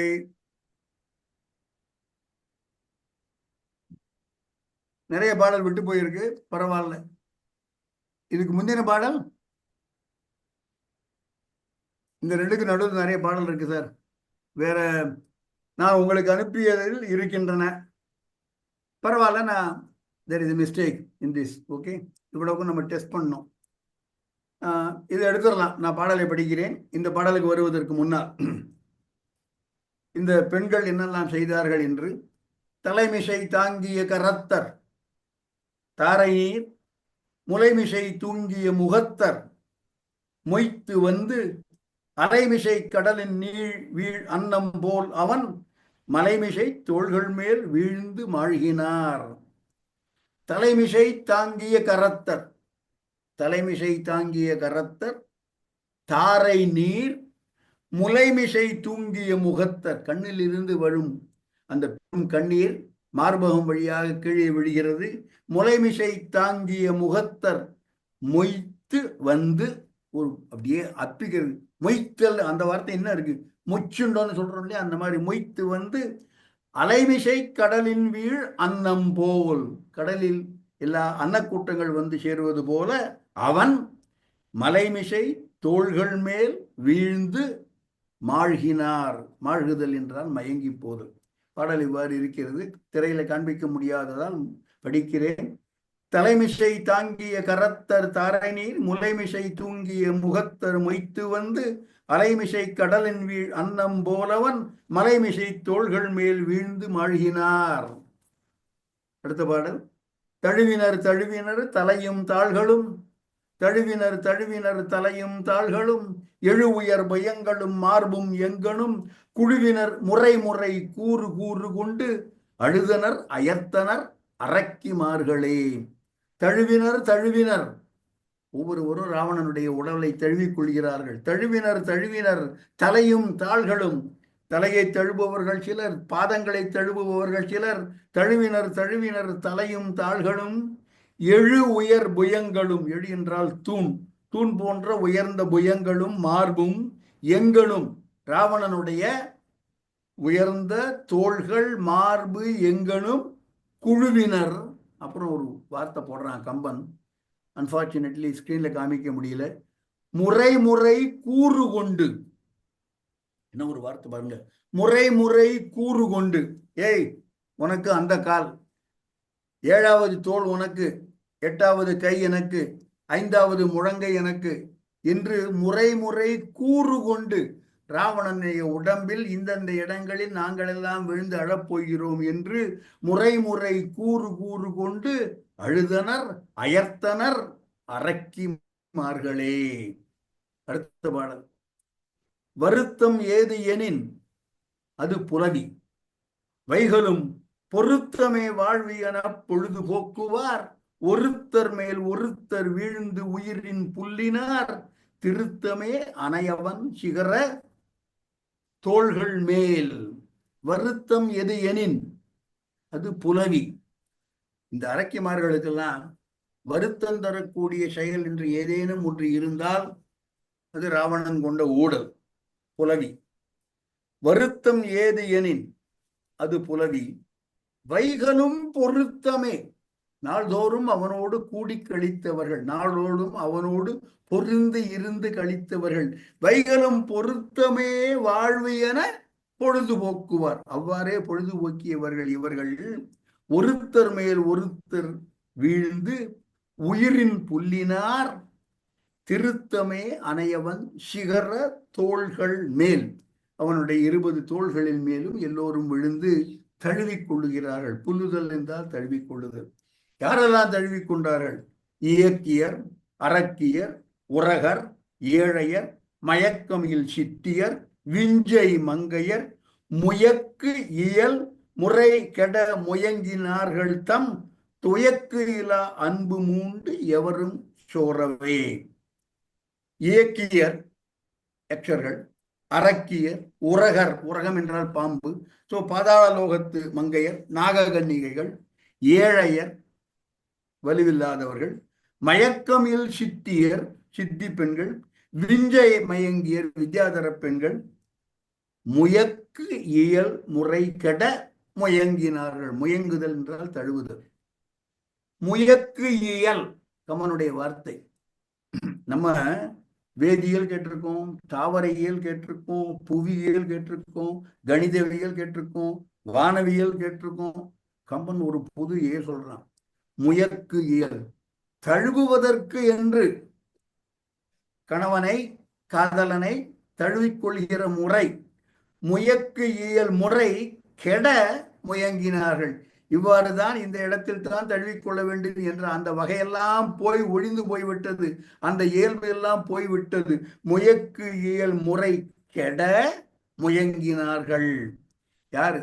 துயக்கு இலா அன்பு கொண்டு. துயக்கு என்றால் தளர்ச்சி, தளர்ச்சி, சோர்வு. அது இல்லாமல் அன்பு கொண்டு எல்லோரும் ராவணனை வீழ்ந்து யாரு? அனந்தம் 100,000 அரக்கியர் வந்து தழுவுகிறார்கள். அடுத்த பாடல். அவர்கள் கேட்கிறார்கள், அறம் தொலைவுற மனத்து அடைத்த சீதையை மறந்திலையோ எனும் எமக்கு உன் வாய்மலர் திறந்திலை விழித்திலை அருளும் செய்கிலை இறந்தனையோ என இறங்கி ஏங்கினார். அறம் தொலைவுற மனத்து அடைத்த சீதையை, பாருங்க வார்த்தை எப்படி வருது பாருங்க. சீதையை மனத்து அடைத்தான். எவ்வாறு? அறம் தொலைவுற, அறம் கெட்டு போக, தர்மம் அழிந்து போகும் வண்ணம் சீதையை மனத்தில் வைத்துக் கொண்டிருந்தாயே. அறம் தொலைவுற மனைத்து அடைத்த சீதையை இன்னும் மறந்திலையோ, எமக்கு உன் வாய்மலர் திறந்திலை, என்னை பார்த்து ஒரு வார்த்தை பேச மாட்டாயா என்று இறந்து போன தன்னுடைய கணவன் மீது விழுந்து புலம்புகிறார்கள் இந்த அரக்கிமார்கள். அறம் தொலைவுற மனத்து அடைத்த சீதையை மறந்திலையோ இன்னும் எனக்கு உன் வாய்மலர் திறந்திலை விழித்திலை, கண் திறந்து பார்க்க மாட்டேயா, அருளும் செய்கிலை இறந்தனையோ என இறங்கி ஏங்கினார் இந்த அரக்க பெண்டிர்கள். அடுத்த பாடல். தரங்க நீர் நிறை வேலையின் தடித்து வீழ்ந்தன உரம் கிளர் மதுகையான் உருவின் உற்றனன் மரங்களும் மலைகளும் உருக வாய் திறந்து இறங்கினள் மயன் மகள் இணைய பண்ணினாள். தரங்க நீர் வேலையில், தரங்கம் என்பது அலை, அலை மிகுந்த வேலை என்பது கடல். தரங்க நீர் வேலையின் தடிந்து வீழ்ந்தன, தடித்து என்றால் மின்னல், கடலில் மின்னல் வெட்டியது போல தரங்க நீர் வேலையில் தடித்து வீழ்ந்தன உரம் கிளர் மதுகையான், அவன் ராவணன், மதுகை என்றால் வலிமை. உரம் கிளர் மதுகையான் உருவின் உற்றனள், உரு என்பது அவனுடைய மார்பு, அதன் மீது உற்றனள் மரங்களும் மலைகளும் உருக வாய் திறந்து, அல்லது உரு என்பது இடி போல விழுந்தாள். மரம் உரம் கிளர் மதுகையான் உருவின் உற்றனர், இல்லது அவனுடைய உரு, உரு என்பது அவனுடைய உருவம், அவனுடைய உடல். உருவின் உற்றனர், உருவின் மீது, அவனுடைய உடம்பின் மீது, அவனுடைய உருவத்தின் மீது மண்டோதரி வீழ்கின்றாள். மரங்களும் மலைகளும் உருக வாய் திறந்து இறங்கினள் மயன்மகள் இணைய பண்ணினாள். மண்டோதரியின் புலம்பல் தொடங்குகின்றது. மண்டோதரி புலம்புவதற்கு முன்னால் மற்ற அரக்கிமார்கள் வந்து ராவணன் மீது விழுந்து கதறி எழுததை இந்த பாடல்களில் பார்த்தோம். ஏதோ பிழை நிகழ்ந்திருக்கிறது. இந்த பாடல்கள் நான் அனுப்பிச்ச ஸ்லைடுகள் இல்லை, போன வாரம் ஸ்லைடு இருந்தது என்பதாக ஞாபகம். I will be careful in future not to make this mistake. அடுத்த பாடல் இருக்கு, போடலாம். மண்டோதரியின் பாடல், முதல் பாடல் புலம்பல், முதல் பாடல். பாடலை போடலாம் சாமிநாதன். மண்டோதரி புலம்புகிறாள். அன்னேயோ அன்னேயோ ஆ கொடியேற்கு அடுத்தவாறு அரக்கர் வேந்தன் பின்னேயோ இறப்பது முன் பிடித்திருந்த கருத்து அதுவும் பிடித்திலேனோ முன்னேயோ விழுந்ததுவும் முடித்தலையோ படித்தலைய முகங்கள் தானோ என்னேயோ என்னேயோ ராவணர் தான் முடிந்த பரிசு இதுவோ பாவம் என்று மண்டோதரி புலம்புகிறாள். அன்னேயோ அன்னேயோ அம்மா அம்மா என்று கதறல், அழுகையின் வெளிப்பாடு, துன்பத்தின் வெளிப்பாடு. அம்மா அம்மா என்று கதறுகிறாள். அன்னேயோ அன்னேயோ கொடியேற்கு அடுத்தவாறு, கொடியவன் என்று கொள்ளலாம், கொடி உடையவன் என்று கொள்ளலாம், அவனுக்கு அடுத்தவாறு, அவனுக்கு நிகழ்ந்தது. அவனுக்கு நிகழ்ந்தது இவ்வளவு கொடுமையானதா? இது முதல். அன்னேயோ அன்னேயோ கொடியோர்க்கு அடுத்தவாறு அரக்கர் வேந்தன் பின்னேயோ இறப்பது. இவளுக்கு வருத்தம் தான், கணவன் செத்து போயிட்டானே என்பதில் இல்லை. தனக்கு முன்னால அவன் செத்து போயிட்டானே. எல்லா பெண்களும் இன்றைக்கு இந்த காலத்தில் விரும்பக்கூடிய, நான் சுமங்கலியா போகணும். எல்லா பல இடங்களில் நாம் இந்த வார்த்தையை கேட்டு இருக்கிறோம், நான் சுமங்கலியா போகணும். அரக்கர் வேந்தன் பின்னேயோ இறப்பது. கணவன் செத்து போன அப்புறமா நான் செத்து போனோம், அவனுக்கு முன்னால நான் போயிருக்கணும்.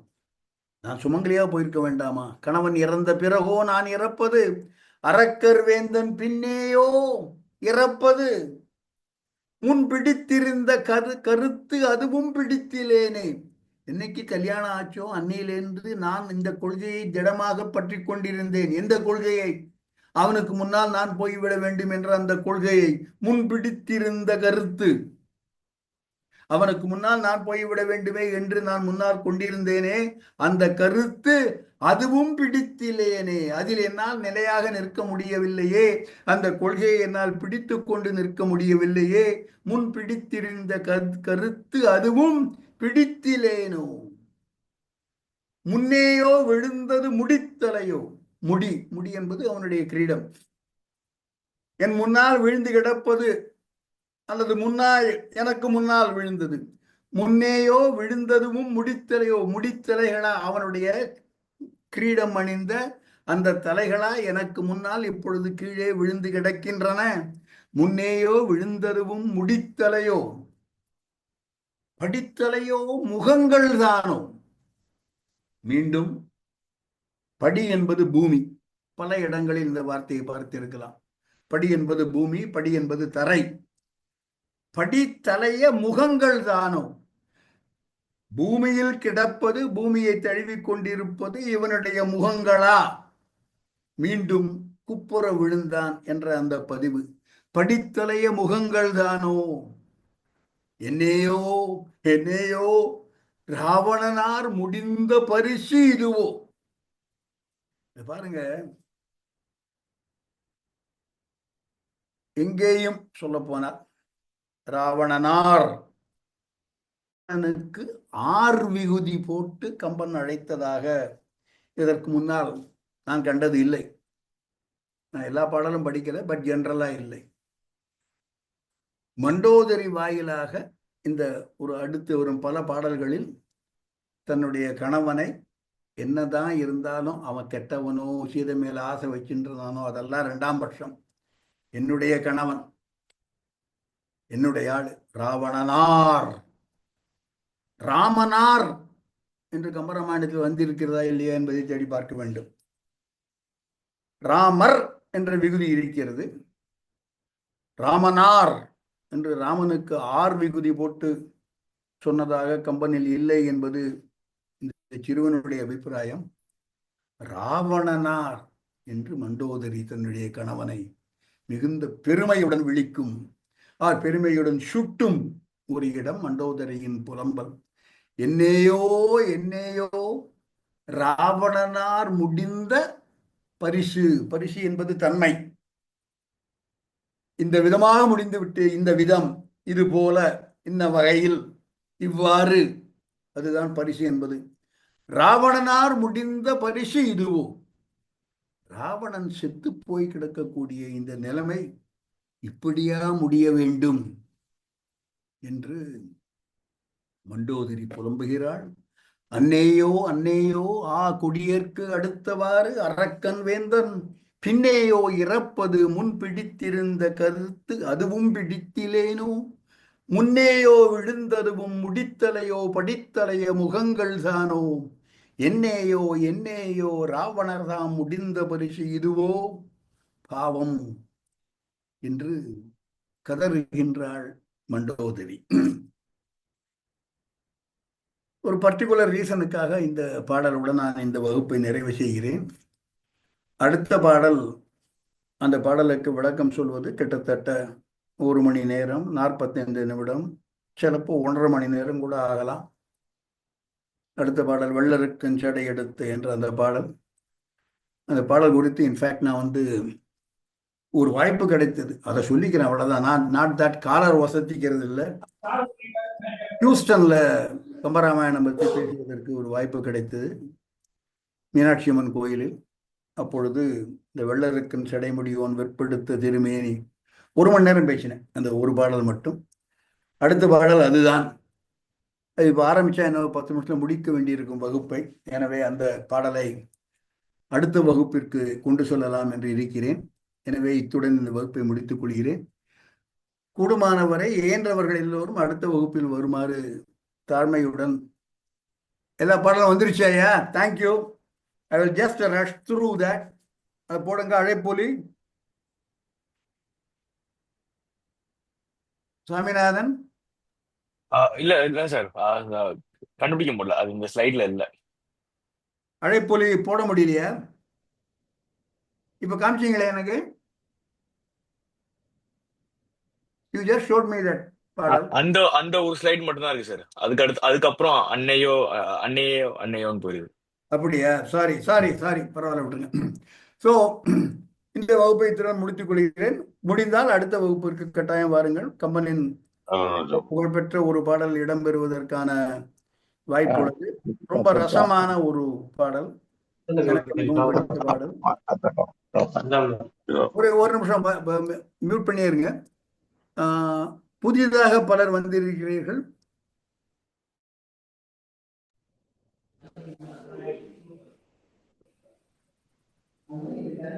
சார் உங்கதான் மியூட்ல இருக்கு, மியூட் பண்ணிக்க.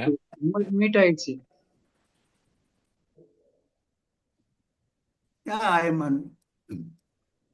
புதிதாக நிறைய பேர் வந்து இருக்கிறீர்கள். அவர்களுக்கு ஒரு சிறிய விண்ணப்பம்.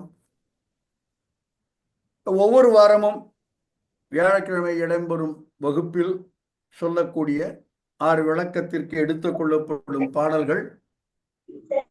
பாடல்களுக்கான விளக்கங்கள், அரும் சொற்களுக்கான பொருள் எல்லாம் ஒரு PDF வடிவில் இமெயில் அட்டாச்மெண்டாக எல்லோருக்கும் அனுப்பி கொண்டிருக்கிறோம். கடந்த 5 வருடங்களாக அனுப்பி கொண்டிருக்கிறோம். சுமார் 500 பேருக்கு இந்த மின்னஞ்சல் போகின்றன. எனவே உங்களுடைய மின்னஞ்சல் நீங்கள் கொடுத்தால் என்னுடைய நம்பருக்கு அனுப்பலாம், வாட்ஸ்அப் நம்பருக்கு அனுப்பலாம். இல்லைன்னா இப்போ கூட சாட் பாக்ஸில் போய் பதிவு செய்யலாம். இதுவரை கொடுக்காதவர்கள் இருந்தால் அந்த மின்னஞ்சல் கொடுத்தால் உங்களுக்கு ஒவ்வொரு வியாழக்கிழமை வகுப்பிலும் இடம்பெறவிருக்கும் பாடல்கள் செவ்வாயோ திங்களோ புதனோ வகுப்பிற்கு முன்னாலேயே உங்களுக்கு அனுப்பி வைக்கப்படும். பலர் அதை ஒரு பிரிண்ட் அவுட் எடுத்து வைத்துக்கொண்டு வகுப்பில் அதை வச்சுட்டே ஃபாலோ பண்றாங்க. அதற்கு தோதாக இருக்கும். விருப்பமுடையவர்கள் உங்களுடைய மின்னஞ்சலை தரலாம். அது ஒன்று. வந்திருந்து கேட்ட அனைவருக்கும் நன்றி, கோடான கோடி நன்றி. புதிதாக வந்தவர்களுக்கு குறிப்பாக நன்றி. வகுப்பு உங்களுக்கு பிடித்த வகையில் அமைந்திருக்கும் என்று நம்புகிறேன். 5 வருடமாக ஓடிக்கொண்டிருக்கும் வகுப்பு இது. அனைவருக்கும் நன்றி.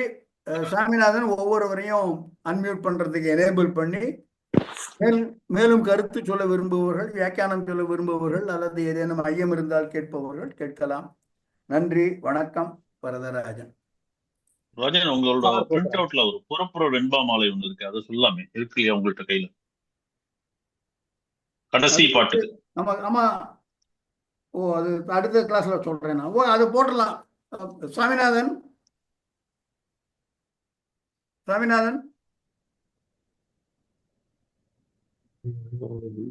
சொல்லுங்க சார். கடைசியில ஒரு ஸ்லைடு இருக்கு, அதை போடலாம். மறந்து போச்சு. அது கடைசியா ஒரு ஸ்லைடு, கடைசி பாட்டுக்கு அப்புறம் ஒரு இருக்கு அந்த ஸ்லைடு உங்கள்கிட்ட. அன்னையோ பாடலுக்கு ஒரு வால் இருக்கு. இல்ல சார், இதுல இல்ல, அந்த பாடலோட தான் முடியுது ஸ்லைட்ல. நான் அடுத்த கிளாஸ்ல சொல்றேன். இன்னொரு பாட்டு கூட மிஸ் ஆயிடுச்சு. நிறைய பாட்டு மிஸ் ஆயிருக்கு குமார். அதான் சொல்லணும்னு நினைச்சேன். நல்நகர் அழிந்து என நானினாய் நயத்தால் அந்த படம் மிஸ் ஆயிடுச்சு. 1-2 மிஸ் ஆயிருக்கு குமார். கரெக்ட். அது பர்பஸா சொல்லாம இருந்தேன். Okay okay. அது ஒரே ஒரு நிமிஷம் குமார். சில பாடல்கள் ஸ்லைடுல வரலன்னா நான் சொல்றது இல்லை. இந்த வாட்டி செக் பண்ணி எப்படி மிஸ் பண்ணிட்டோம் தெரியல. It happens Kumar. Error happens. we all human beings. Okay. அனைவருக்கும் ஐயா நான் நன்றி. பேசலாமா? மேனா பேசுறியா? வணக்கம். சொல்லுங்க ஐயா. அதாவது இதுல சொன்னீங்கல்ல, நினைத்ததும் மறந்ததும் இலா நெஞ்சினால் மண்டோதரி வந்து ஆமா அவருடைய ஆமா அது வந்து அந்த பாட்டை கரகாட்டக்காரங்கிற பாட்டுல கங்கை அமரன் அதுல எழுதியிருக்காரு. குடகுமலை காற்றில் வரும் பாட்டு கேட்குதா பைங்கிலின்னு அதுல ஆரம்பிக்கிற பாட்டுல, மறந்தால் தானே நினைக்கணும் மாமா, நினைவே நீதானே நீதானே அப்படின்னு நிறைய பாடல் இருக்கு அந்த மாதிரி குமார். மேனா நிறைய சினிமா பாடல்கள் இந்த மாதிரி நினைப்பது மறப்பது இதை வச்சு விளையாடி இருக்காங்க. நன்றி சொல்லி எடுத்து கொடுத்ததுக்கு நன்றி. நன்றி ஐயா, நன்றி. நினைக்க தெரிந்த மனமே மறக்க தெரியாதா? எனக்கு தெரிந்த மனமே உனக்கு மறக்க தெரியாது. வேற ஏதாவது கருத்துக்கள்? ஒரு கவிதையில நான் வெங்கட்ராமன் பேசுறேன். சொல்லுங்க சார். ஏதோ உங்க புண்ணியத்துல நான் இந்த ஒவ்வொரு பாடல்களா போய் நான் விசிட் பண்ணிட்டு இருக்கேன் கம்பராமாயணத்துல. ஒரு படைப்பாளி, அதாவது வேர்ல்ட்ல லிட்ரேச்சர் அப்படின்னாலே அதனுடைய மெஷர்மெண்ட்டே வந்து அந்த ஒரு நடந்த ஒரு விஷயத்தோட உணர்வுகளை படிக்கிறவங்க கிட்ட கம்யூனிகேட் பண்றது இல்லையா? அதுதான் வந்து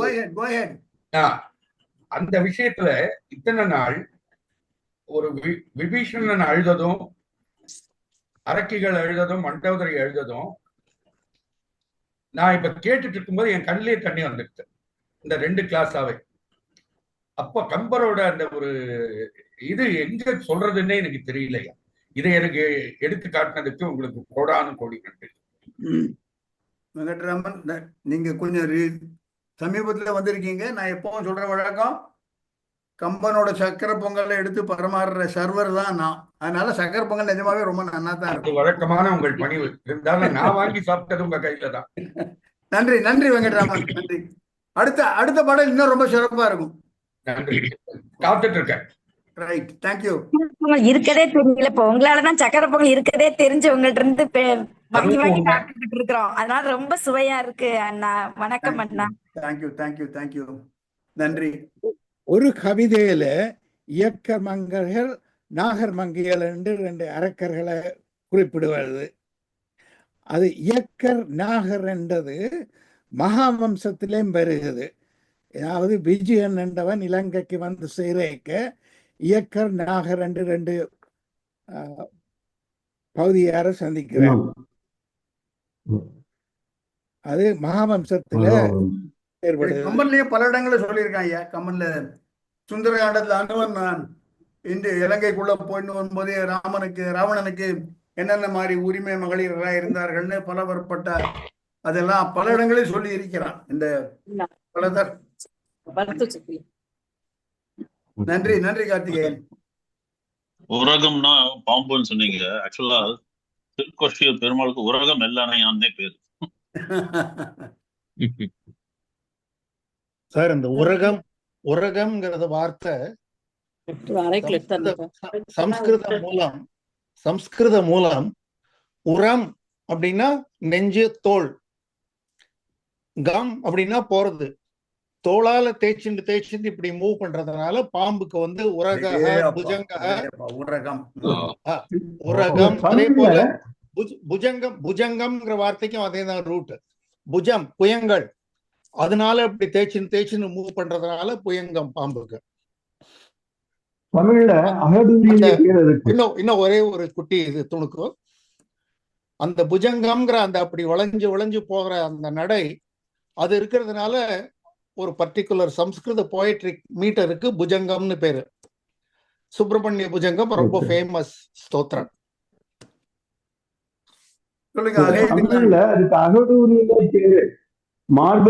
மார்பால நகர்ந்து போறதுனால அகடூரின்னு தமிழ்ல அதுக்கு பேரு. கரெக்ட். அகமூரி. நன்றி நன்றி. வேற ஏதாவது கருத்துக்கள், மற்றவர்கள் ஏதாவது கருத்துக்கள் சொல்ல விரும்புகிறீர்களா? கம்பரோட அழகான பாட்டுக்களை எங்களுக்கு வந்து தெரியும், ஆனா எங்களுக்கு அர்த்தம் தெரியாது. அதை வந்து நீங்க அழகா சொல்லி தந்தீங்க, ரொம்ப நன்றி. அது பாட்டோட போயிடாம அந்த அர்த்தத்தோட சொல்றதுனால எல்லாருக்கும் கம்பரோட பாட்டு தெரிய வந்திருக்கு. அதனால நாங்க உங்க கொடுப்பினையா நினைக்கிறோம். நீங்க வந்து சொல்லி தந்ததுக்கு ரொம்ப நன்றி. எங்கள் தந்தையார் நன்றி வந்து சொல்லி தந்த மாதிரி இருந்துச்சு எனக்கு இன்னைக்கு. நன்றி அம்மா, ரொம்ப நன்றி சந்தோஷமா நன்றி இருந்துச்சு. நன்றி, வணக்கம். ரொம்ப நன்றி. இன்னைக்கு 80 பேர் பார்த்தேன் ஏகேவி. ஆமா. நன்றி நன்றி 80. நன்றி ஜோஷி. ஐயா இன்னைக்கு இப்ப வகுப்பு ரொம்ப அருமையா இருந்ததுங்கய்யா. அடுத்த இன்னைக்கு வகுப்பு ரொம்ப எப்பயும் எளிதா புரிஞ்சுக்கிறது முடியும். அதாவது ரொம்ப அப்படியே கற்பனையிலே மூழ்கிறதுக்கான வாய்ப்பு நிறைய இருந்தது. இல்ல, ஐ வாஸ் ஒண்டரிங் அது எதுக்கு இந்த உண்டாளன்மை உலகம் போட்டிருக்காரு அப்படின்னு சொல்லி நான் யோசிச்சுட்டு இருந்தேன்.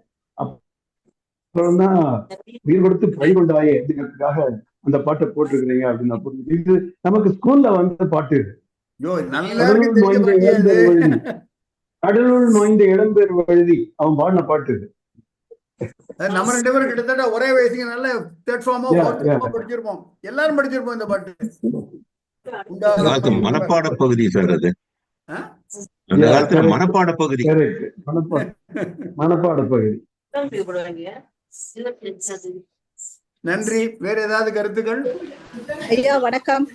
வணக்கம் மீனாட்சி. இல்ல ஐயா வணக்கம், ஆசிரியை அபிவா பேசுறேன். சொல்லுங்க சொல்லுங்க சொல்லுங்க. இவ்வளவு நாளா கம்ப ராமாயணம் கேட்டதுல அவங்க சூர்பனகை ராவணனுடைய தங்கை அண்ணனை பழிவாங்க இந்த மாதிரி செய்திருக்காங்கிறது இன்றைக்குதான் நான் ராமாயணத்துல கேட்டிருக்கேன். அது நிறைய பேருக்கு புது செய்தியா இருக்கும்.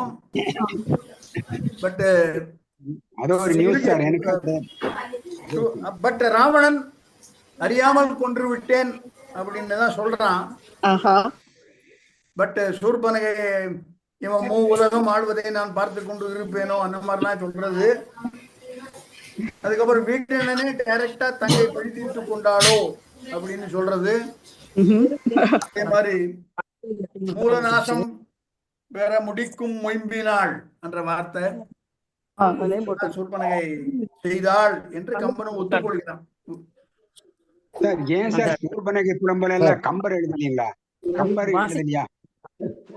ஒட்டக்கூத்தர் எழுந்த மாதிரி சொல்றீங்க. கம்பர் அதை பத்தி சொல்லுங்க. இல்ல கம்பர் 2 இடத்துல சொல்றானே. கொல்லாத மைத்துனனை கொன்றாய் என்று பழி பல்லால் இதழதுக்கும் கொடும்பாவி பழி தீர்த்தாளோ என்பது வீடனுடைய வார்த்தை, கம்பனுடைய பாடல்.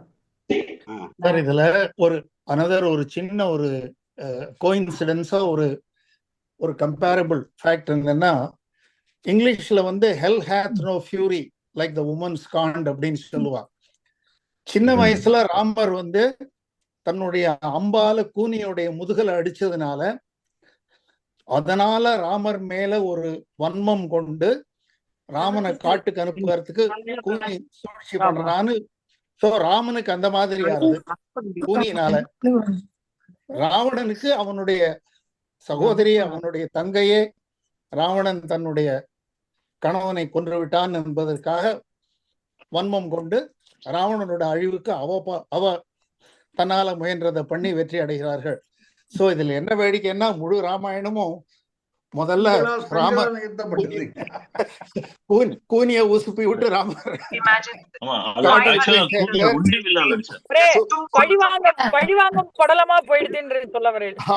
சூர்பனகை உசுப்பி விட்டு ராமனுடைய கதை முடிஞ்சு விடுச்சு.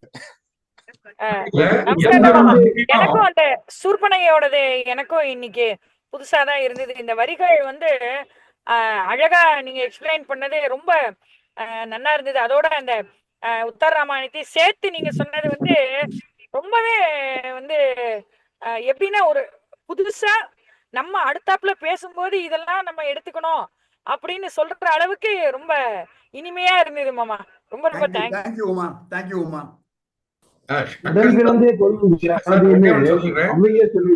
சங்கர் சார், நீங்க கூனியும் கம்பேர் பண்ணீங்கல்ல, கூனியும் அந்த சூர்பனகையும் கம்பேர் பண்ணீங்க. சோ இன்னொரு கருத்து என்ன எனக்கு தோணுதுன்னா, ஒவ்வொருத்தரோட முடிவும் அவங்கள சுத்தி நம்ம சேஃப்னு நினைக்கிற ஜோன்ல இருந்து தான் வருது. நன்றி.